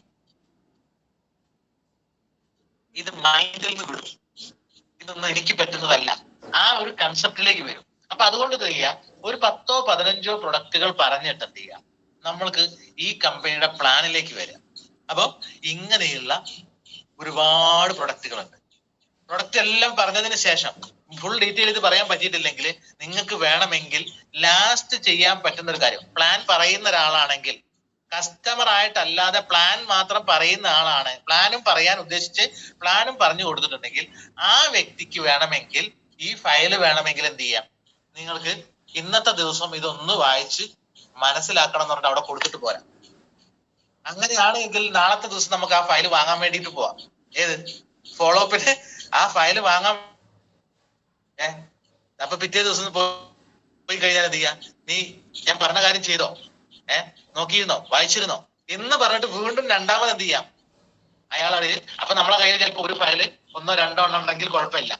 അങ്ങനെയാണെങ്കിൽ രണ്ടാമതൊരു എൻട്രി അവിടെ ഉണ്ട്, രണ്ടാമതൊരു ഒന്നുകൂടി അവിടെ പോകാനുള്ള നമുക്ക് അധികാരമായി. കാരണം ഇത് അവിടെ കൊടുത്തിട്ടാ പോകുന്നുണ്ടല്ലോ. ഓക്കെ, അപ്പൊ അങ്ങനെയാണെങ്കിൽ ഈ പ്രൊഡക്റ്റിന്റെ കാര്യങ്ങളും എല്ലാം പറഞ്ഞതിന് ശേഷം എല്ലാ പ്രൊഡക്റ്റുകളുടെയും ഭാഗം കഴിഞ്ഞു കഴിഞ്ഞാൽ അതിന്റെ ലാസ്റ്റ് ഘട്ടത്തിലാണ് ഗേറ്റ് വേ ടു സക്സസ് എന്നുള്ള ഒരു കാര്യം.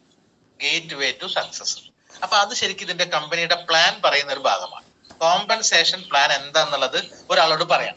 അപ്പൊ ആ വ്യക്തി അത് പറയുന്നതിന് മുൻപേ എന്ത് ചെയ്യുന്ന ഒരു 5 മിനിറ്റ് അല്ലെങ്കിൽ ഒരു 10 മിനിറ്റ് വളരെ സീരിയസ് ആയിട്ട് ഈ ഭാഗം, ഈ പാട്ടൊന്ന് കേട്ടിരിക്കണം.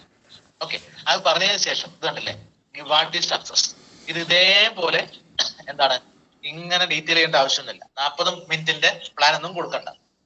നമ്മള് ആകെ ഒരു 10-15 മിനിറ്റ് കൊണ്ട് പറയാം. അപ്പൊ അവിടെ ശരിക്കും പറഞ്ഞു കഴിഞ്ഞാല് ഇത് ജീവിതത്തിൽ സക്സസ് ആവാൻ വേണ്ടിയിട്ടാണ് ഓരോ ആളുകളും ഓരോ മേഖലയിൽ ജോലി ചെയ്യുന്നത്.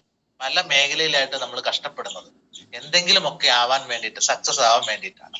ഇപ്പൊ ഈ സക്സസിന്റെ കാര്യങ്ങൾ ചോദിക്കുകയാണെങ്കിൽ എന്താണ് സക്സസ് എന്ന് ചോദിച്ചു കഴിഞ്ഞാൽ നിനക്കൊരു അഭിപ്രായം ഉണ്ടാവും. ഇത് അയാളോടെ പറയുന്നത്. ഇത് എന്താണ് സക്സസ് എന്ന് ചോദിച്ചു കഴിഞ്ഞാൽ, ജീവിത വിജയം ചോദിച്ചാൽ നിന്റെ ഒരു അഭിപ്രായത്തിൽ ഒരു മറുപടി ഉണ്ടാവും. അതെനിക്കറിയാം.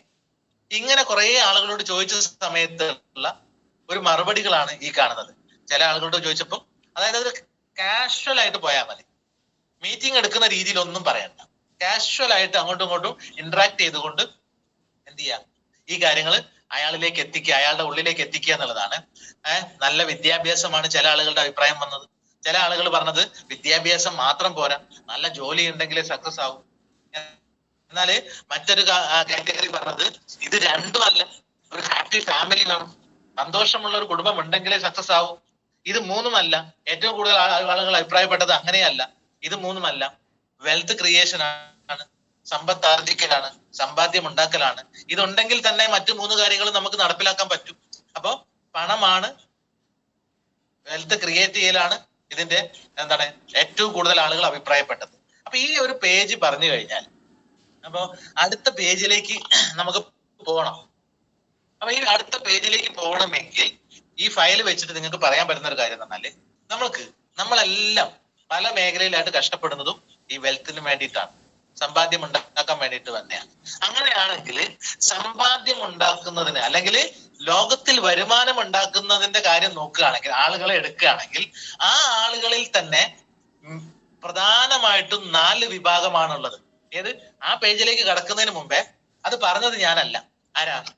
റോബർട്ട് കിയോസാക്കി എന്ന് പറഞ്ഞിട്ടുള്ള വേൾഡ് ഫേമസ് ആയിട്ടുള്ള ഒരു എക്കണോമിസ്റ്റ്. അപ്പൊ അടുത്ത പേജിലേക്ക് നമ്മൾ എത്തി. വെൽത്ത് ക്രിയേറ്റ് ചെയ്യാൻ, അതായത് സമ്പത്ത് ഉണ്ടാക്കുന്നതിന് വേണ്ടിയിട്ട്, വരുമാനം ഉണ്ടാക്കുന്നതിന് വേണ്ടിയിട്ട്, അതിൽ എംപ്ലോയീസും സെൽഫ് എംപ്ലോയീസും ആ കാര്യങ്ങൾ പറയാം, ബിസിനസ്സുകാരുടെയും ഇൻവെസ്റ്റേഴ്സിന്റെയും കാര്യങ്ങൾ പറയാം. അപ്പൊ ഈ ഒരു 4 വിഭാഗത്തിൽ ഏതെങ്കിലും ഒന്നാണ് നമുക്ക് ചുറ്റുമുള്ള എല്ലാ ആളുകളും, നീയും ഞാനും ഉൾപ്പെടെയുള്ള എല്ലാവരും ഈ 4 കാറ്റഗറിയിലാണ് വരുന്നത്. എംപ്ലോയീസും സെൽഫ് എംപ്ലോയീസുമാണ് 95% ആൾക്കാരും. വെറും 5% മാത്രമേ ഉള്ളൂ ബിസിനസ്സുകാരും ഇൻവെസ്റ്റേഴ്സും. അത് നമ്മൾ എക്സാമ്പിൾ എടുത്ത് പറയണം. എങ്ങനെ? ഏത് ജില്ലയിലാണ് നമ്മൾ ഈ പ്ലാൻ കൊടുക്കുന്നതെങ്കിൽ ആ ജില്ലയിലുള്ള മെയിൻ ആയിട്ടുള്ള വ്യവസായികളെ കുറിച്ചുള്ള ഒരു ഐഡിയ ഉണ്ട് എങ്കിൽ അത് പറയാം. അപ്പൊ ആ ബിസിനസ്സുകാരന്റെയും ഇൻവെസ്റ്റേഴ്സിന്റെയും കാര്യങ്ങളൊക്കെ പറയുക. അപ്പൊ അത് ശരിക്കും പറഞ്ഞാല് ഈ എംപ്ലോയീസും സെൽഫ് എംപ്ലോയീസുമാണ് 95% എങ്കിലും, പണത്തിന്റെ കാര്യം എടുക്കുകയാണെങ്കിൽ, സമ്പത്തിന്റെ കാര്യം എടുക്കുകയാണെങ്കിൽ 5% പണമേ അവരുടെ കയ്യിലുള്ളൂ. 95% പൈസ കിടക്കുന്നത് ബിസിനസ്സുകാരന്റെയും ഇൻവെസ്റ്റേഴ്സിന്റെയും കയ്യിലാണ്. അപ്പൊ ആ ഒരു പണം എന്തുകൊണ്ട് അങ്ങനെ വന്നു, അവരുടെ കയ്യിലേക്ക് എന്തുകൊണ്ടാണ് ഇങ്ങനെ പൈസ ഉണ്ടാവുന്നത്, അത് പറയേണ്ടത് ഇവരെല്ലാവരും എംപ്ലോയീസും സെൽഫ് എംപ്ലോയീസും ഒറ്റയ്ക്ക് ജോലി ചെയ്യുന്നവരാണ്. അവർക്ക് ഒരു ലിമിറ്റഡ് ഇൻകം മാത്രമേ കിട്ടുള്ളൂ. അവർക്ക് ആക്റ്റീവ് ഇൻകം ആണ് കിട്ടുന്നത്. നീ ജോലിക്ക് പോയെങ്കിൽ, നീ 2 ആഴ്ച ജോലിക്ക് പോകാൻ പറ്റിയിട്ടില്ലെങ്കിൽ സാലറി ഉണ്ടാവുമോ, ശമ്പളം ഉണ്ടാവുമോ? അയാളോട് ചോദിക്കണം. അതായത് ഒരു ജോലിക്കാരനായിരിക്കും, അല്ലെങ്കിൽ നിന്റെ ഇപ്പൊ ചിലപ്പോൾ ലേഡീസിനോട്, ചിലപ്പോൾ വീട്ടിലിരിക്കുന്ന ഹൗസ് വൈഫ് ആണ്. അപ്പൊ നമ്മൾ പ്രധാന വരുമാനം ഉണ്ടാക്കുന്ന ഒരാൾക്ക് 1 മാസം ജോലിക്ക് പോകാൻ പറ്റിയിട്ടില്ലെങ്കിൽ അവിടെ ആക്റ്റീവ് ഇൻകം ആണ്. എന്നാൽ ബിസിനസ്സുകാർ അങ്ങനെയല്ല, അവർക്കൊരു ടീം എഫേർട്ടിൽ കൂടിയാണ് വരുമാനം കിട്ടുന്നത്. അപ്പൊ ഈ ബുക്ക് വെച്ച് നമുക്കിത് പറയണം. അത് കഴിഞ്ഞിട്ട് അൺലിമിറ്റഡ് ആയിട്ടുള്ള ഇൻകം കിട്ടാൻ സാധ്യതയുണ്ട് അവർക്ക്. അത് മാത്രമല്ല പാസീവ് ഇൻകം ആണ്. അപ്പൊ പാസീവ് ഇൻകം വാങ്ങുന്ന വലിയ വ്യവസായികളെ കുറിച്ച് ഒരു സൂചന കൊടുക്കാൻ പറ്റണം. എന്നിട്ട് ഇവിടെ ഇതിന്റെ മുകളിൽ ഒരു ആരോ മാർക്ക് കൊടുത്തിട്ടുണ്ട്. ആ ആരോ മാർക്ക് എംപ്ലോയീസിനും സെൽഫ് എംപ്ലോയീസിനും മറ്റ് ബിസിനസ്സുകാരുടെ ജീവിത നിലവാരത്തിലേക്ക്, ജീവിത ശൈലിയിലേക്ക് വരണം എന്ന് ആഗ്രഹമുണ്ട്. ഇങ്ങോട്ട് കടക്കണ്ടെന്നല്ല, ഇങ്ങോട്ട് വരണം എന്ന് ആഗ്രഹമുണ്ട്. പക്ഷെ നടക്കാത്തത് എന്താ? ഇന്ന് വൻകിട വ്യവസായികളെ പോലെ നമുക്ക് പറ്റാത്തത് എന്താ? വലിയ ഇൻവെസ്റ്റ്മെന്റുകൾ ഉണ്ട് ബിസിനസ് തുടങ്ങാൻ. അപ്പോ അടുത്ത പേജിലേക്ക് പോയി കഴിഞ്ഞാല്, റോബർട്ട് നമുക്കും എനിക്കും പറ്റുന്നതല്ല. മിംസ് പോലെ, കോട്ടക്കൽ ആയുർവേദശാല പോലെ, അതല്ലെങ്കിൽ എന്താണ് ലുലു പോലെ, നന്ദിലത്ത് പോലെ, ഇങ്ങനെ ഒരു ബിസിനസ് തുടങ്ങാൻ നമുക്ക് പ്രാക്ടിക്കൽ അല്ല.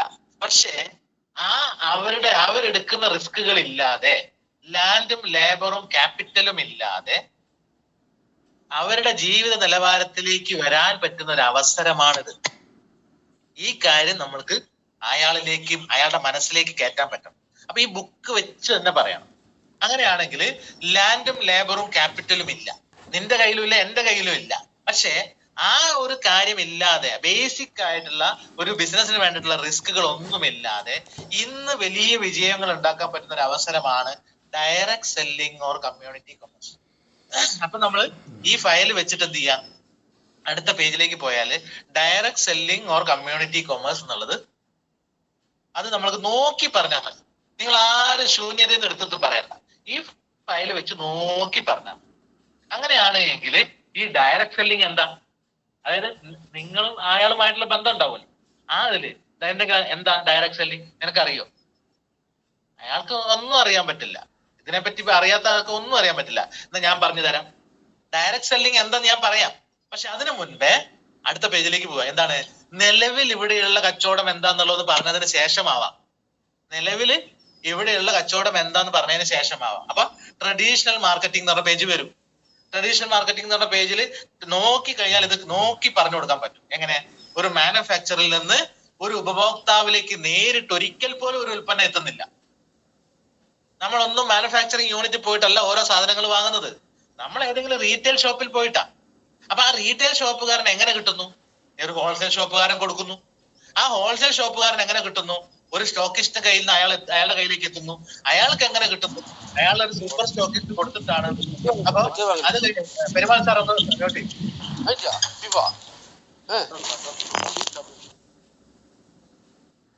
ഓക്കെ, അങ്ങനെയാണെങ്കിൽ അയാൾക്ക് എവിടെ നിന്ന് കിട്ടുന്നു? ഒരു C&F ഏജന്റിന്റെ കയ്യിൽ നിന്ന്, അതായത് clearance and forwarding agent national distributor കയ്യിൽ നിന്നാണ് കിട്ടുന്നത്. അങ്ങനെയാണെങ്കിൽ അയാളാണോ ഇത് മാനുഫാക്ചറിങ്? അല്ല, ഒരു മാനുഫാക്ചറിന്റെ കയ്യിൽ നിന്ന് ആദ്യം എത്തുന്ന കാറ്റഗറി ഇതാണ്. അപ്പൊ ഇങ്ങനെ ഒരു ചാനലിൽ കൂടി മാത്രമേ ഒരു ഉൽപ്പന്നം നമ്മുടെ കയ്യിലേക്ക് എത്തൂ, നമ്മുടെ തൊട്ടടുത്തുള്ള ഷോപ്പിലേക്ക് എത്തൂ. ഇനി കോസ്റ്റ്ലി അഡ്വർടൈസ്മെന്റ് അതിനുണ്ട്, സെലിബ്രിറ്റികളാണ് പരസ്യം പറയുന്നത്. അപ്പൊ നമ്മൾ വാങ്ങിയിട്ടുള്ള ആ ഉൽപ്പന്നത്തിന്റെ MRP യിൽ നിന്ന് 60% വീടിച്ചു പോയത് ഇവരാ. ഇത് നിങ്ങൾക്ക് പറഞ്ഞു കൊടുക്കാൻ പറ്റും. ഇതിന് ഒരു ലീഡറും വേണ്ട, ഈ സാധനം കയ്യിൽ ഉണ്ടായാൽ മതി. ഓക്കെ, അങ്ങനെയാണെങ്കിൽ നമ്മളൊരു 100 രൂപയ്ക്ക് ഒരു സാധനം വാങ്ങി 60 രൂപ എവിടെ പോയി? ഇതാ ഈ കാറ്റഗറിയിലേക്ക് പോയി. അങ്ങനെയാണ് എങ്കിൽ നമ്മളൊരു 1000 രൂപയുടെ പ്രോഡക്റ്റ് വാങ്ങി 600 രൂപ എവിടെ പോയി? ഇടനിലക്കാർക്കും പരസ്യക്കാർക്കും പോയി. 1000 കോടിയുടെ കച്ചവടം കേരളത്തിൽ ഉണ്ടെങ്കിൽ 600 കോടി എവിടെ പോയി? ഈ ഇടനിലക്കാർക്കാ പോയത്. അതായത് മാർക്കറ്റിൽ 5% താഴെയുള്ള ഈ ഇടനിലക്കാരുടെ കയ്യിലേക്കാണ് 60% പോകുന്നത്. എന്നാൽ ഡയറക്ട് സെല്ലിംഗ് അങ്ങനെയല്ല. എന്നിട്ട് അടുത്ത പേജിലേക്ക് വരിക. ഡയറക്ട് സെല്ലിംഗ് അങ്ങനെയല്ല. ഇവിടെ ഇടനിലക്കാരും പരസ്യക്കാരുമായിട്ട് ഞാനും നീയും മാത്രം, അല്ലെങ്കിൽ നമ്മളെ പോലെയുള്ള ആളുകളെ ഉള്ളൂ. ഇടനിലക്കാരും പരസ്യക്കാരും. പരസ്യം എന്താ? മൗത്ത് പബ്ലിസിറ്റിയാണ്. വാമൊഴി കൊണ്ടുള്ള ഒരു പരസ്യമാണ് ഇതിൽ അപ്ലൈ ചെയ്തിട്ടുള്ളത്, ഇതിൽ ഇംപ്ലിമെന്റ് ചെയ്യുന്നത്. അപ്പൊ അങ്ങനെയുള്ള ഒരു മേഖലയുടെ മെച്ചം എന്താന്ന് ചോദിച്ചാല് 40 മുതൽ 60% ഇടനിലക്കാരും പരസ്യക്കാരും കൊണ്ടുപോകുന്നത് വീതിച്ചെടുക്കാൻ നമുക്ക് പറ്റും. അങ്ങനെയാണ് എങ്കിൽ ഈ മേഖലയിൽ നമുക്കൊന്ന് എന്താണ് ശക്തമായിട്ട് ഇടപെട്ട് കഴിഞ്ഞാൽ നമുക്ക് വലിയ നേട്ടങ്ങൾ ഉണ്ടാക്കാൻ പറ്റും. ഇനി അതിന്റെ അഡ്വാൻറ്റേജസ് എന്താന്നുള്ളത് അടുത്ത പേജിലേക്ക് പോയിട്ട് പറയാം. എന്താണ് അടുത്ത പേജിൽ അഡ്വാൻറ്റേജസ് ഓഫ് ഡയറക്ട് സെല്ലിംഗ്? ആ ഒരു കാര്യങ്ങള് നോ സെറ്റപ്പ് കോസ്റ്റ്, അത് കഴിഞ്ഞ് no boss, no time limit, no target, no area limit, ഇതെല്ലാം പറയണം. കാരണം എന്താ പറഞ്ഞാല് ഇതിൽ ഏതെങ്കിലും ഒന്നിൽ എന്താണ് അയാൾ ഇങ്ങനെ സ്റ്റക്കായി നിൽക്കോ? എനിക്ക് പറയാനൊന്നും അറിയില്ല. ഏത്? അപ്പോഴാണ് നമ്മൾ പറയുന്നത് നോ എക്സ്പീരിയൻസ് റിക്വയർഡ്. അപ്പൊ ചില ആൾ പറയും എനിക്ക് വിദ്യാഭ്യാസം ഒന്നുമില്ല. അങ്ങനെയാണെങ്കിൽ പറയാം നോ ക്വാളിഫിക്കേഷൻ. അപ്പൊ ഏതാണോ അയാൾക്ക് വേണ്ടത് ഇതിൽ ഏതെങ്കിലും ഒക്കെ ഒരുത്തരം സ്ട്രൈക്ക് ചെയ്യും. അങ്ങനെയാണെങ്കിൽ ചിലപ്പോ പറയും ഈ പ്രായത്തിലൊന്നും ഇത് തുടങ്ങാൻ പറ്റുന്നില്ല. നോ റിട്ടയർമെന്റ് താഴെയുണ്ട്. ഏത്? 70ാമത്തെ വയസ്സിൽ വേണമെങ്കിൽ തുടങ്ങാം. അങ്ങനെയാണെങ്കിൽ ആർക്ക് വേണമെങ്കിലും തുടങ്ങാം. എല്ലാ കാര്യങ്ങളും അഡ്വാൻറ്റേജസ് ഡയറക്ട് സെല്ലിങ്ങിലുണ്ട്. അത് കഴിഞ്ഞാൽ ഇതിലൊരു ഡിസ്ട്രിബ്യൂഷൻ എടുത്ത് ഞാൻ തുടങ്ങി കഴിയുമ്പോൾ എനിക്ക് കിട്ടുന്ന നേട്ടങ്ങൾ എന്താ, ബെനിഫിറ്റ് എന്താ? അതാണ് അടുത്തത് റീറ്റെയിൽ പ്രോഫിറ്റ് പറയാം, സെയിൽസ് ടേൺ ഓവർ പറയാം, പെർഫോമൻസ് ബോണസ് പറയാം, ലോയൽറ്റിയും റാങ്കിങ്ങും, അങ്ങനെയുള്ള 10ഓളം മെച്ചം ഇതിലുണ്ട്. ഏത്? ഈ ഡിസ്ട്രിബ്യൂഷൻ ഒന്ന് ഏറ്റെടുത്ത് കഴിഞ്ഞാല് നമ്മുടെ ലൈഫിൽ 10ഓളം മാറ്റങ്ങൾ ഉണ്ടാക്കാൻ പറ്റും. ആ ഒരു കാര്യമാണ്. ഇനി എക്സാമ്പിൾ എന്ത് ചെയ്യാം? നിങ്ങൾ റീറ്റെയിൽ പ്രോഫിറ്റിന്റെ കാര്യം ഇവിടെ താഴെ കൊടുത്തിട്ടുണ്ട്. കവചപ്രാശവും പേസ്റ്റും ഹെയർ ഓയിലും ഉണ്ട്. അങ്ങനെയാണെങ്കിൽ നിങ്ങൾ പ്ലാൻ പറയുമ്പോൾ ഈ 3 സാധനവും പറഞ്ഞിരിക്കണം. അത് നന്നായിട്ട് ഹൈലൈറ്റ് ചെയ്ത് പറയണം. അതായത് കവചപ്രാശം പറയണം, ഹെർബൽ ടൂത്ത് പേസ്റ്റ് പറയണം, on and on hair oil പറയണം. അങ്ങനെയാണെങ്കിൽ ഞാൻ നേരത്തെ പറഞ്ഞില്ലേ കവചപ്രാശം MRP 1295 രൂപയാണ് 1 കിലോന്റെ കവചപ്രാശം എന്ന് പറഞ്ഞ ബോട്ടിലുള്ളത്. അങ്ങനെയാണെങ്കിൽ 1295 രൂപയുടെ പ്രൊഡക്റ്റ് നമ്മൾക്കൊരു ഡിസ്ട്രിബ്യൂഷൻ ഉണ്ടെങ്കിൽ 890 കിട്ടും. നോക്കിയിട്ട് പറയാം എത്ര രൂപ കുറച്ച് കിട്ടി? 405 രൂപ. ഇനി കുറച്ച് കിട്ടിയത് നമ്മൾക്ക് ഒരാൾക്ക് വാങ്ങി കൊടുക്കാനാണെങ്കിലോ 405 രൂപ ഒരാളിൽ നിന്ന് നമുക്ക് ലാഭമാ. 10 പേർക്ക് ഇത് കൊടുക്കാൻ ഒരു ദിവസം പറ്റിയാൽ 4000 രൂപ ഡെയിലി ഉണ്ടാക്കാം. 30 ദിവസം അതുപോലെ ചെയ്യാൻ പറ്റിക്കഴിഞ്ഞാൽ ഇൻറ്റു 30 1,20,000 രൂപ ഉണ്ടാക്കാം. അപ്പൊ ഇത് ആണ് ഈ റീറ്റെയിൽ പ്രോഫിറ്റ് ഹൈലൈറ്റ് ചെയ്യേണ്ട. അത് മനസ്സിലേക്ക് കയറ്റി കൊടുക്കണമെങ്കിൽ ഈ സാധനം ഡീറ്റെയിൽ ചെയ്യണം ഇവിടെ. ഇനി ചില ആൾ പറയും ആ പ്രൊഡക്റ്റ് ഒക്കെ എനിക്ക് കൊടുക്കാൻ പറ്റുമോ? വേണ്ട. ഹെർബൽ ടൂത്ത് പേസ്റ്റ് 50 രൂപ ലാഭമുണ്ട്. 180ന്റെ MRPയിലുള്ള സാധനം 130ന് നിനക്ക് കിട്ടും. 50 രൂപ മാർജിൻ നിനക്കുണ്ട്. 10 പേർക്ക് പേസ്റ്റ് കൊടുക്കാൻ നമുക്ക് പറ്റില്ലേ? പറ്റും. അങ്ങനെയാണെങ്കിൽ എന്ത് ചെയ്തു? അങ്ങനെ പറ്റില്ലേ എന്ന് ചോദിച്ചിട്ട് ഉത്തരം അയാളിന് വന്നിട്ടില്ലെങ്കിൽ അന്നേരം നിങ്ങൾ ഉത്തരം പറഞ്ഞോ. ഏത് 10 പേർക്ക് നമുക്ക് നിനക്ക് കൊടുക്കാൻ പറ്റില്ലേ? സ്റ്റക്കായി നിൽക്കരുത്. പറ്റും. എന്താ നമ്മളെ കോൺടാക്റ്റിൽ എത്ര പേരുണ്ട്? നിന്റെ ഫോൺ കോൺടാക്റ്റിൽ എത്ര പേരുണ്ട്? ഈ പ്രൊഡക്റ്റ് കൊടുക്കാൻ പറ്റുന്ന 100 പേര് നിനക്ക് ഉണ്ടാവും. അങ്ങനെ എന്ത് ചെയ്യാം? ഹെയർ ഓയിലിന്റെ കാര്യം പറയാം. ഹെയർ ഓയിലിന്റെ കാര്യം പറയുമ്പോൾ നമ്മുടെ ഇന്ദുലേഖ ബ്രാൻഡുമായിട്ടൊക്കെ ഒന്ന് കമ്പയർ ചെയ്തിട്ട് പറയാം. അപ്പൊ ചിലപ്പോൾ എന്താ പറയാ, ഇത് വലിയ പ്രൈസ് ആണെന്നുള്ളൊരു തോന്നല് അയാൾക്ക് തോന്നാതിരിക്കാനാണ് ഇന്ദുലേഖ 200 മില്ലി 1060 രൂപ ഇപ്പൊ കൊടുക്കണം. 440 ഇതിനുള്ളൂ. ആ 440ന്റെ സാധനം 325 നമ്മുടെ കയ്യിലെത്തും ഈ ഡിസ്ട്രിബ്യൂഷൻ ഉണ്ടെങ്കിൽ എന്ന് പറഞ്ഞ് ഞാൻ അതിന്റെ അവസാന ഘട്ടത്തിലേക്ക് കിടക്കുകയാണ്. then അടുത്ത പേജിലേക്ക് പോവാം. ഇതൊരു ഡിസ്ട്രിബ്യൂഷൻ നെറ്റ്വർക്ക് ബിൽഡ് ചെയ്യണമെങ്കിൽ, ഒരു ബിസിനസ് ആയിട്ട് ചെയ്യണമെങ്കിൽ എന്താണ് ചെയ്യേണ്ടത്? നിനക്ക് തോന്നിയിട്ടുണ്ടാവും. അതായത് അയാളുടെ മനസ്സിൽ ഒരു ക്യൂരിയോസിറ്റി ഇപ്പൊ ആയി. അതായത് how to start this opportunity. ഈ ഒരു ഓപ്പർച്യൂണിറ്റിയിലേക്ക് എങ്ങനെ കടക്കാൻ പറ്റും, ഇത് എങ്ങനെ തുടങ്ങാൻ പറ്റും? 3 സ്റ്റെപ്പേ ഉള്ളൂ. ഒന്നാമത്തെ സ്റ്റെപ്പാണ് register your name with my lifestyle marketing with the support of registered distributor. അതായത് എന്നെ പോലെയുള്ള ഒഫീഷ്യൽ ആയിട്ടുള്ള ആളുകളിൽ കൂടി മാത്രമേ ഇത് തുടങ്ങാൻ പറ്റൂ. അത് രജിസ്റ്റർ ചെയ്യുക എന്നുള്ളതാണ്, അഡ്രസ്സും കാര്യങ്ങളും വെച്ചുകൊണ്ട്. ദെൻ അടുത്തത് make a shopping as per your choice. നിങ്ങൾക്ക് ഇഷ്ടമുള്ള കുറച്ച് പ്രൊഡക്റ്റുകൾ വീട്ടിലേക്ക് ഉപയോഗിക്കാൻ വേണ്ടിയിട്ട് എടുക്കുക. Then use the product and recommend the product to others. അതായത് ആ പ്രൊഡക്റ്റുകൾ ഉപയോഗിച്ച് കിട്ടുന്ന റിസൾട്ടുകൾ ഒന്ന് റെക്കമെൻഡ് ചെയ്താൽ മതി. അങ്ങനെ ഈ 3 സ്റ്റെപ്പുകൾ പറഞ്ഞു. ഇതിന് ശേഷം ബെനിഫിറ്റുകൾ എന്താണ്? ലൈഫ് ടൈം ഡിസ്കൗണ്ട് ഉണ്ട്, റീറ്റെയിൽ പ്രോഫിറ്റ് ഉണ്ട്, ബിസിനസ് ഗ്ലോബലി. ഒരു ഗ്ലോബൽ ബിസിനസ് ആയിട്ട് ഇതിനെ ഡെവലപ്പ് ചെയ്ത് നമുക്ക് എടുക്കാൻ പറ്റും. അപ്പൊ ഈ കാര്യങ്ങൾ പറയാ. ഇതെല്ലാം കിട്ടണമെങ്കിൽ നമ്മൾ ചെയ്യേണ്ട കുറച്ച് കാര്യങ്ങളാണ്. KYC documentation. KYC ഡോക്യുമെന്റ്സിന്റെ അത് സബ്മിറ്റ് ചെയ്യണം. പാൻ കാർഡ്, അതേപോലെ നെഫ്റ്റ് ഡീറ്റെയിൽസ്, ഇതെല്ലാം കൊടുത്തു കഴിഞ്ഞാൽ നിങ്ങൾക്കൊരു വരുമാനം ലഭിക്കുന്നതിനുള്ള എലിജിബിലിറ്റി ആയി. അപ്പൊ ആ ഒരു കാര്യങ്ങൾ പറയുക. ദെൻ അടുത്ത പേജിലേക്ക് കടക്കുക. അടുത്ത പേജിലേക്ക് കടന്നു കഴിഞ്ഞാൽ ബിസിനസ് പ്ലാൻ ആണ്. ആ ബിസിനസ് പ്ലാനിന്റെ കാര്യം നോക്കുന്ന സമയത്ത് നമ്മൾ ഇതൊരു എന്താ പറയാ, സീരിയസ് ആയിട്ട് ഈ ഒരു സംരംഭം ഏറ്റെടുക്കുന്നുണ്ട് എങ്കിൽ നമ്മളൊരു ഹോം ഷോപ്പിംഗ് എന്നുള്ള ലെവലിൽ തന്നെ തുടങ്ങണം. കാരണം ഈ ഇത്രയും പ്രൊഡക്റ്റുകൾ, ഈ 100 പ്രൊഡക്റ്റുകൾ ഞാൻ പറഞ്ഞു, ഈ 100ഓളം പ്രൊഡക്റ്റുകൾ ഈ കമ്പനിയിലുണ്ട്. പറഞ്ഞിട്ടില്ലെങ്കിൽ ഇത്രയും പ്രൊഡക്റ്റുകൾ ഇതിലുണ്ട്. ഇതൊരു ഒരെണ്ണം വീതം ഒന്ന് സ്റ്റോക്ക് ചെയ്ത് വെക്കുകയാണെങ്കിൽ തന്നെ ഒരു 50,000 രൂപയായി. നീ വേണ്ട, നിനക്ക് പറ്റുന്ന രീതിയിലുള്ള ഒരു ചെറിയൊരു ഹോം ഷോപ്പിംഗ് എങ്കിലും ഒന്ന് തുടങ്ങിയിട്ടാണ് എങ്കിൽ നിങ്ങൾക്ക് ഇത്ര രൂപയുടെ പ്രോഫിറ്റ് കിട്ടും. അതായത് അയാളുടെ എമൗണ്ടിനനുസരിച്ചുള്ള പ്രോഫിറ്റ് എത്രയാന്നുള്ളത് നമുക്ക് അയാൾക്ക് പറഞ്ഞു കൊടുക്കാൻ പറ്റണം. അങ്ങനെയാണെങ്കിൽ ABCD നിങ്ങളുടെ പരിചയത്തിൽ ഉള്ള ബന്ധുക്കൾക്കും സുഹൃത്തുക്കൾക്കും ഒക്കെ ഈ ഡിസ്ട്രിബ്യൂഷൻ കൊടുക്കാം. അങ്ങനെയാണ് എങ്കിൽ എന്ത് ചെയ്യാം? അതിൽ കൂടി നമുക്കൊരു വരുമാനം കിട്ടാൻ സാധ്യതയുണ്ട്. അപ്പൊ അതിന്റെ തൊട്ട് താഴെയുള്ള ഭാഗമുണ്ട്. അത് ചിലപ്പം മറ്റ് പല കമ്പനികളും ചെയ്തിട്ടുള്ള ആളുകളാണെങ്കിൽ അത് നമ്മൾ ഹൈലൈറ്റ് ചെയ്ത് പറയണം. ഇവിടെ എന്താ ചോദിച്ചു കഴിഞ്ഞാല് 100 രൂപയുടെ പ്രൊഡക്റ്റ് നമ്മൾ എടുക്കുന്ന സമയത്ത് നമ്മളുടെ ഐഡിയയിലേക്ക് അതിന്റെ 75% ബിസിനസ് വോളിയം അലോക്കേറ്റ് ചെയ്ത് കമ്പനി തരും. ചില ബ്രാൻഡുകൾ അത് 35%. ഭൂരിഭാഗം പ്രൊഡക്റ്റുകളിലും 75%. ഇത്രയും ബിസിനസ് വോളിയം തരുന്ന ഒരു പ്ലാനും ഇന്ന് ഇന്ത്യയിൽ ഇല്ല. അത് നിങ്ങൾക്ക് വളരെ കോൺഫിഡന്റ് ആയിട്ട് അടിക്കാൻ പറ്റും. അതായത് വേറൊന്നും ഇല്ല. അപ്പൊ ഉണ്ടോ എന്ന് ചോദിച്ചാൽ വേറെ ഇല്ല എന്ന് നിങ്ങൾക്ക് തറപ്പിച്ച് പറയാൻ പറ്റും. വേറെ ഇല്ല, അതാണ് സത്യം. അപ്പൊ അതുകൊണ്ട് തന്നെ അങ്ങനെ ഒരു ബെനിഫിറ്റും കൂടി ഇതിന്റെ പിന്നിലുണ്ട്. കച്ചവടക്കാരോടാണെങ്കിൽ നിങ്ങൾക്ക് എക്സാമ്പിൾ പറയാം. നിന്റെ കച്ചവടത്തിൽ എന്താ നടക്കുന്നത്? ഒരു ഹോൾസെയിൽ വിലയ്ക്ക് ഒരു സാധനം കിട്ടും, അത് MRP കൊടുക്കുക, ഇതല്ലേ ഉള്ളൂ. അതിന്റെ ഇടയ്ക്ക് വേറെ എന്തെങ്കിലും കിട്ടുന്നുണ്ടോ? ഇല്ല. അതിൽ നിന്ന് വേണ്ടേ സാലറി കൊടുക്കാൻ, അതിൽ നിന്ന് വേണ്ടേ ശമ്പളം, എന്താണ് വാടക കൊടുക്കാൻ. അപ്പോ ഇവിടെ അതൊന്നുമില്ല.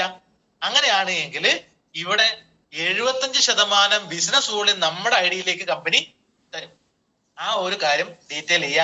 ദെൻ അടുത്ത പേജിലേക്ക് പോയി കഴിഞ്ഞാൽ നിങ്ങൾ പരിചയപ്പെടുത്തിയിട്ടുള്ള ഡിസ്ട്രിബ്യൂഷൻ നെറ്റ്വർക്കിലുള്ള ആളുകളിൽ കൂടി എന്ത് സെയിൽസ് നടന്നാലും അതിന്റെ ഒരു ഇൻസെന്റീവ് നിന്റെ അക്കൗണ്ടിലും വരും.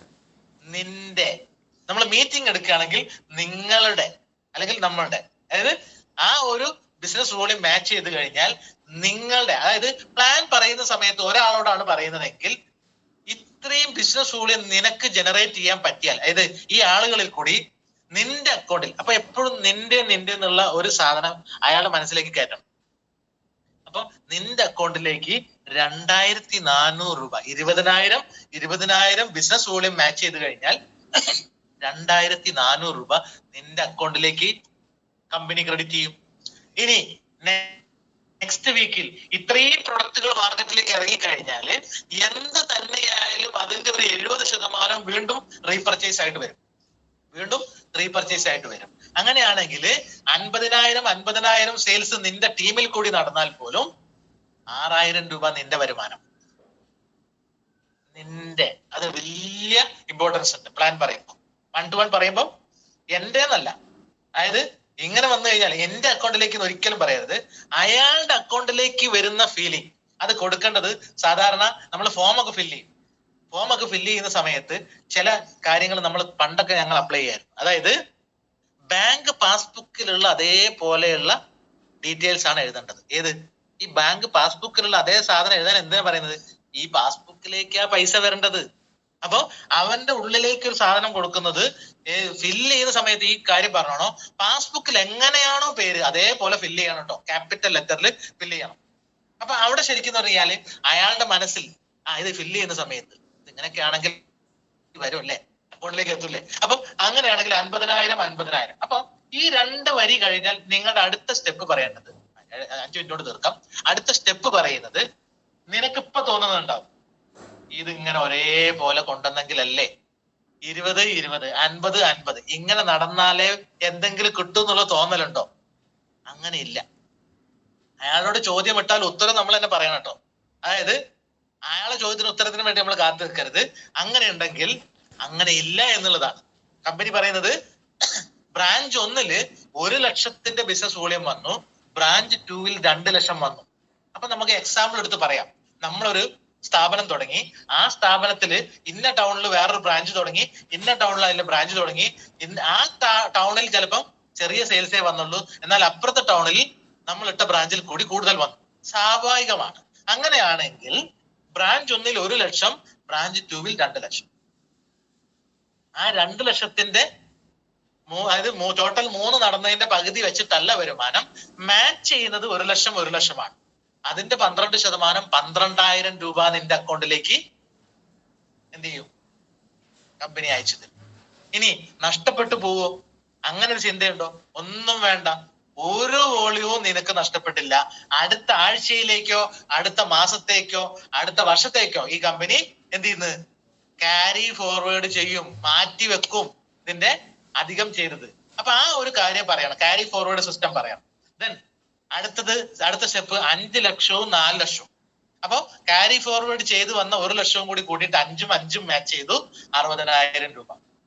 അപ്പൊ ആ ഒരു സമയത്ത് ചിലപ്പോ അയാൾക്ക് ഉൾക്കൊള്ളാൻ പറ്റുന്ന ഒരു ഫിഗർ അല്ല. അന്നേരം നമ്മൾ ഇടപെട്ടിട്ട് ഇത് എങ്ങനെയാണ് നടക്കുന്നതെന്ന് ഞാൻ പറയാം. അതായത് നമ്മൾ 30 ദിവസം കഷ്ടപ്പെട്ടിട്ട് ഇപ്പൊ ആ വരുമാനം ഇല്ല.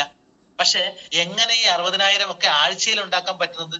ആ ഒരു കാര്യം എന്ത് ചെയ്യാം, അടുത്ത പേജിലേക്ക് പോയാൽ വ്യക്തമായിട്ട് ബുക്കിൽ കൊടുത്തിട്ടുണ്ട്, ബുക്ക്ലെറ്റില് അതെന്താന്ന് പറഞ്ഞാല് ഫ്രഷ് സെയിൽസ് ആയിട്ട്, റീപർച്ചേസ് ആയിട്ട്, റീറ്റെയിൽ ചെയ്യുന്ന ആളുകൾ, സെൽഫ് യൂസ് ചെയ്യുന്ന ആളുകൾ, ഹോം ഷോപ്പിംഗ് ചെയ്യുന്ന ആളുകൾ, ബിസിനസ് ബിൽഡ് ചെയ്യുന്ന ആളുകൾ, ഇങ്ങനെ ഒരുപാട് ആളുകൾ എന്ത് ചെയ്യും, നമ്മുടെ ടീമിലേക്ക് കടന്നു വരും. അവരിൽ കൂടി 10 ലക്ഷം സെയിൽസ് നിനക്ക് എടുക്കാൻ പറ്റിയാൽ, നമ്മൾ ഒരുമിച്ച് നമ്മളെ നിന്റെ ടീമിൽ കൂടി എടുക്കാൻ പറ്റിയാൽ നിന്റെ വരുമാനം 1,20,000. അടുത്തത് ലാസ്റ്റ് സ്റ്റേജ് 17 ലക്ഷം മാച്ചിങ് ബിസിനസ് വോളിയം നിന്റെ ടീമിൽ നടക്കുമ്പോൾ നിന്റെ അക്കൗണ്ടിലേക്കും ഈ കമ്പനിയിൽ ഒരുപാട് ആളുകൾ വാങ്ങിയ ഒരു എമൗണ്ട് അതിനുള്ള എലിജിബിലിറ്റി ആയി. 2,10,000 വരെ ആഴ്ചയിൽ ഇൻകം കിട്ടാവുന്ന ഒരു സിറ്റുവേഷനിലേക്ക് നമുക്ക് മാറാൻ പറ്റും. അപ്പൊ അവന്റെ ഉള്ളിലേക്ക്, അവന്റെ അക്കൗണ്ടിലേക്ക് ഇത് എത്തുന്ന രീതിയിൽ നമുക്ക് പ്രസന്റ് ചെയ്യാൻ പറ്റണം. അപ്പൊ അവിടെ നമ്മൾ ആ രീതിയിൽ പറയുക. ദെൻ അടുത്ത പേജിൽ നിങ്ങൾക്ക് എന്താ പറയാ, ആ പ്ലാൻ കൊടുക്കുമ്പോൾ തന്നെ പറയേണ്ടതില്ല റാങ്കും ലോയൽറ്റി ബോണസും പെർഫോമൻസ് ബോണസും സ്റ്റാർ ലോയൽറ്റി ഒന്നും പറയണ്ട.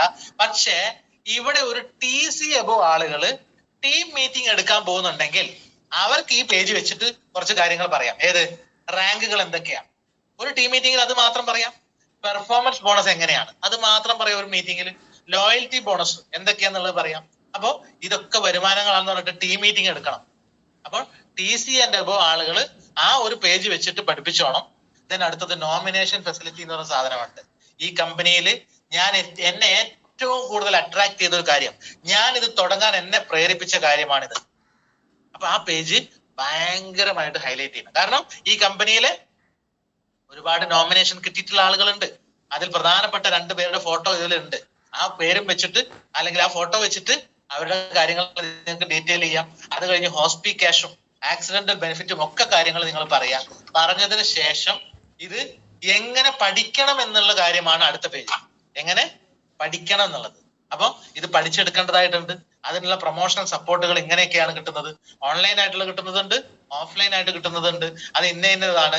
ഇത്രയും കോഴ്സുകൾ നിനക്ക് ചെയ്യാൻ പറ്റുന്ന സമയത്ത് ഇതൊരു എക്സ്പീരിയൻസ് ലീഡർ ആയിട്ട്, ഒരു ഡിസ്ട്രിബ്യൂട്ടർ ആയിട്ട് നമുക്ക് മാറാൻ പറ്റും. ഇതാണ് ഇതിന്റെ ഒരു ഏകദേശ ഒരു ഐഡിയ. എന്നിട്ട് എലമെന്റ്സിന്റെ കാര്യങ്ങൾ, അവാർഡ് കിട്ടിയ കാര്യങ്ങളൊക്കെ എന്ത് ചെയ്യാം, ഇതൊക്കെ ലാസ്റ്റ് അടിക്കേണ്ടതാണ്.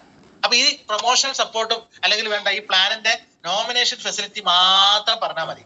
അതുവരെ പറഞ്ഞിട്ട് ഈ കാര്യങ്ങൾ ഉള്ളത് കൊണ്ടാണ് ഞാനിത് ഏറ്റെടുത്തത്. ഇനി അതിലും എന്താണ്, അയാൾക്ക് തൃപ്തനല്ല എന്ന് തോന്നുകയാണെങ്കിൽ അടുത്ത പേജിലേക്ക് പോയതിനു ശേഷം ഇത് പഠിക്കാനുള്ള സാഹചര്യങ്ങളുണ്ട്. എലമെന്റ്സ് എന്ന ബ്രാൻഡിന്റെ കാര്യങ്ങൾ പറയുക. ഇന്ത്യയിലെ ബെസ്റ്റ് ഹെൽത്ത് കെയർ ബ്രാൻഡ് ആയിട്ടുള്ള അവാർഡ് കിട്ടിയത് എലമെന്റ്സിനായിരുന്നു കഴിഞ്ഞ 2 പ്രാവശ്യവും. അതിനുശേഷം വേണമെങ്കിൽ ലീഗൽ സർട്ടിഫിക്കേഷൻ, സ്കിൽ ഇന്ത്യയുടെ കാര്യം, FDSA മെമ്പർഷിപ്പ്, ഫിക്കി മെമ്പർഷിപ്പ്, ഇങ്ങനെ എല്ലാ കാര്യങ്ങളും ഇതിൽ കൊടുത്തിട്ടുണ്ട്. ഇതൊക്കെ ആവശ്യമുണ്ടെങ്കിൽ എടുത്താൽ മതി. എല്ലാ ആയുധം കൂടി എടുക്കണ്ട. അപ്പൊ അത് ആവശ്യമുണ്ടെങ്കിൽ ചില ആളുകൾക്ക് ചിലപ്പോൾ നമുക്ക് ഇതൊക്കെ എടുക്കേണ്ടി വരും. അങ്ങനെയാണെങ്കിൽ എടുക്കുക. അത് കഴിഞ്ഞ് പ്രോഡക്റ്റിന്റെ പ്രൈസും കാര്യങ്ങളും കഴിഞ്ഞു കഴിഞ്ഞാല് ഏറ്റവും അവസാനം ഒരു സാധനമുണ്ട്. അതായത് കൺവിൻസ് അല്ല എന്ന് തോന്നുന്നുണ്ടെങ്കിൽ മാത്രം എടുത്തടിച്ചാൽ മതി. അതായത് ഒരാള് അതിൽ താല്പര്യം ജനിപ്പിക്കാൻ നമുക്ക് പറ്റിയിട്ടില്ല, എന്തെങ്കിലും മൈൻഡ് ബ്ലോക്കിൽ നിൽക്കുന്നുണ്ട് എങ്കിൽ ലാസ്റ്റ് പറയേണ്ട പേജാണ് ആ ലാസ്റ്റിൽ കൊടുത്തിട്ടുള്ളത്. അതാണ് കേരള കൺസ്യൂമർ അഫയേഴ്സ് ഡിപ്പാർട്ട്മെന്റിന്റെ വെബ്സൈറ്റ്. ആ സാധനം എടുത്ത് അവസാനത്തെ ആണി അടിച്ചോളുക എന്ന് പറഞ്ഞു കഴിഞ്ഞാല് അതിൽ പിന്നെ അയാൾ കൺവിൻസ് ആയിരിക്കും. അപ്പൊ അതൊന്നും എല്ലാം കൂടി എന്ത് ചെയ്യാം, പറഞ്ഞു തീർത്തതിന് ശേഷം ചോദിക്കേണ്ട. പ്ലാൻ നോമിനേഷൻ ഫെസിലിറ്റി മാത്രം അതുവരെ പറഞ്ഞിട്ട് ഈ ഒരു സംഭവം ഉള്ളത് കൊണ്ടാണ് ഞാനിത് ശക്തമായിട്ട് ഏറ്റെടുത്തിട്ടുള്ളത്. അത് കഴിഞ്ഞിട്ടും മനസ്സിലാവുന്നില്ല അല്ലെങ്കിൽ അയാൾ തൃപ്തനല്ല എന്ന് തോന്നിക്കഴിഞ്ഞാൽ ലാസ്റ്റ് പേജ് എടുത്ത് അലക്കിക്കോളുക കൺസ്യൂമർ അഫയേഴ്സ് ഡിപ്പാർട്ട്മെന്റ്. എന്നിട്ട് അയാളുടെ ഫോണിൽ തുറക്കാൻ പറയുക, കേരള കൺസ്യൂമർ അഫയേഴ്സ് ഡിപ്പാർട്ട്മെന്റ് ഒന്ന് ഓപ്പൺ ചെയ്യും എന്ന് പറയുക. ട്രേഡ് യൂണിയൻ സപ്പോർട്ടും കാര്യങ്ങളും എന്ത് ചെയ്യുക, ഇതെല്ലാം പറയുക. അപ്പൊ ഇത് ശരിക്കും പറഞ്ഞാല് ഈ ബുക്ക് മതി, ഇതുപോലെയുള്ള ഒരു ബുക്ക്ലെറ്റ് മതി ഒരാളോട് ഈ ബിസിനസ് ഓപ്പർച്യൂണിറ്റി ഭംഗിയായിട്ട് ഡീറ്റെയിൽ ചെയ്യാൻ. അപ്പൊ ഇത് നമുക്ക് സാധനം കയ്യിലുണ്ട് എങ്കിൽ ഇതെങ്ങനെ പറയണം എന്നുള്ളത് നിങ്ങൾ പ്രാക്ടീസ് ചെയ്യാം. നിങ്ങളുടേതായിട്ടുള്ള ഭാഷയിൽ നിങ്ങൾ പ്രാക്ടീസ് ചെയ്യുക. വീട്ടിലുള്ള ഒരാളെ വിളിച്ചിരുത്തിയിട്ട് വേണമെങ്കിൽ ഈ പ്ലാൻ കൊടുത്തോളുക. ഏത് നമ്മള് ഒരു പുതിയൊരാളുടെ നേരിട്ട് കാണുമ്പോൾ ഉണ്ടാകുന്ന രീതിയിൽ എന്ത് ചെയ്യാം. ഞാൻ അതിന്റെ PPT കൂടി ഒന്ന് ഷെയർ ചെയ്യണമെന്നുണ്ടെങ്കിൽ കോമ്പൻസേഷൻ പ്ലാന്. ആ പ്ലാന് പിന്നീട് നിങ്ങൾ ചെയ്യേണ്ടത്, ഇത് പറഞ്ഞിട്ടും അയാൾക്ക് അത്ര ഒരു മിനിറ്റ് ഓക്കെ, പറഞ്ഞിട്ടും നിങ്ങൾ പേപ്പറിൽ വരയ്ക്കുകയാണെങ്കിൽ കുറച്ചുകൂടി എഫക്റ്റീവ് ആവും. പ്ലാനുകൾ വേൾഡിലെ ഫേമസ് കമ്പനികൾ അപ്ലൈ ചെയ്തിട്ടുള്ള പ്ലാനുകളാണ്. ഒന്ന് സൺഫ്ലവർ പ്ലാന്, ഒന്ന് ബൈനറി പ്ലാന്, ഹൈബ്രിഡ്. അതൊന്നും പറയണ്ട. എന്ത് ചെയ്യാ, ഈ കാര്യം നിങ്ങൾ എന്ത് ചെയ്യാ, ഒന്ന് ഡീറ്റെയിൽ ചെയ്യുക. ഇങ്ങനെ വരച്ചിട്ട് തന്നെ ഒന്ന് ഡീറ്റെയിൽ ചെയ്യുക.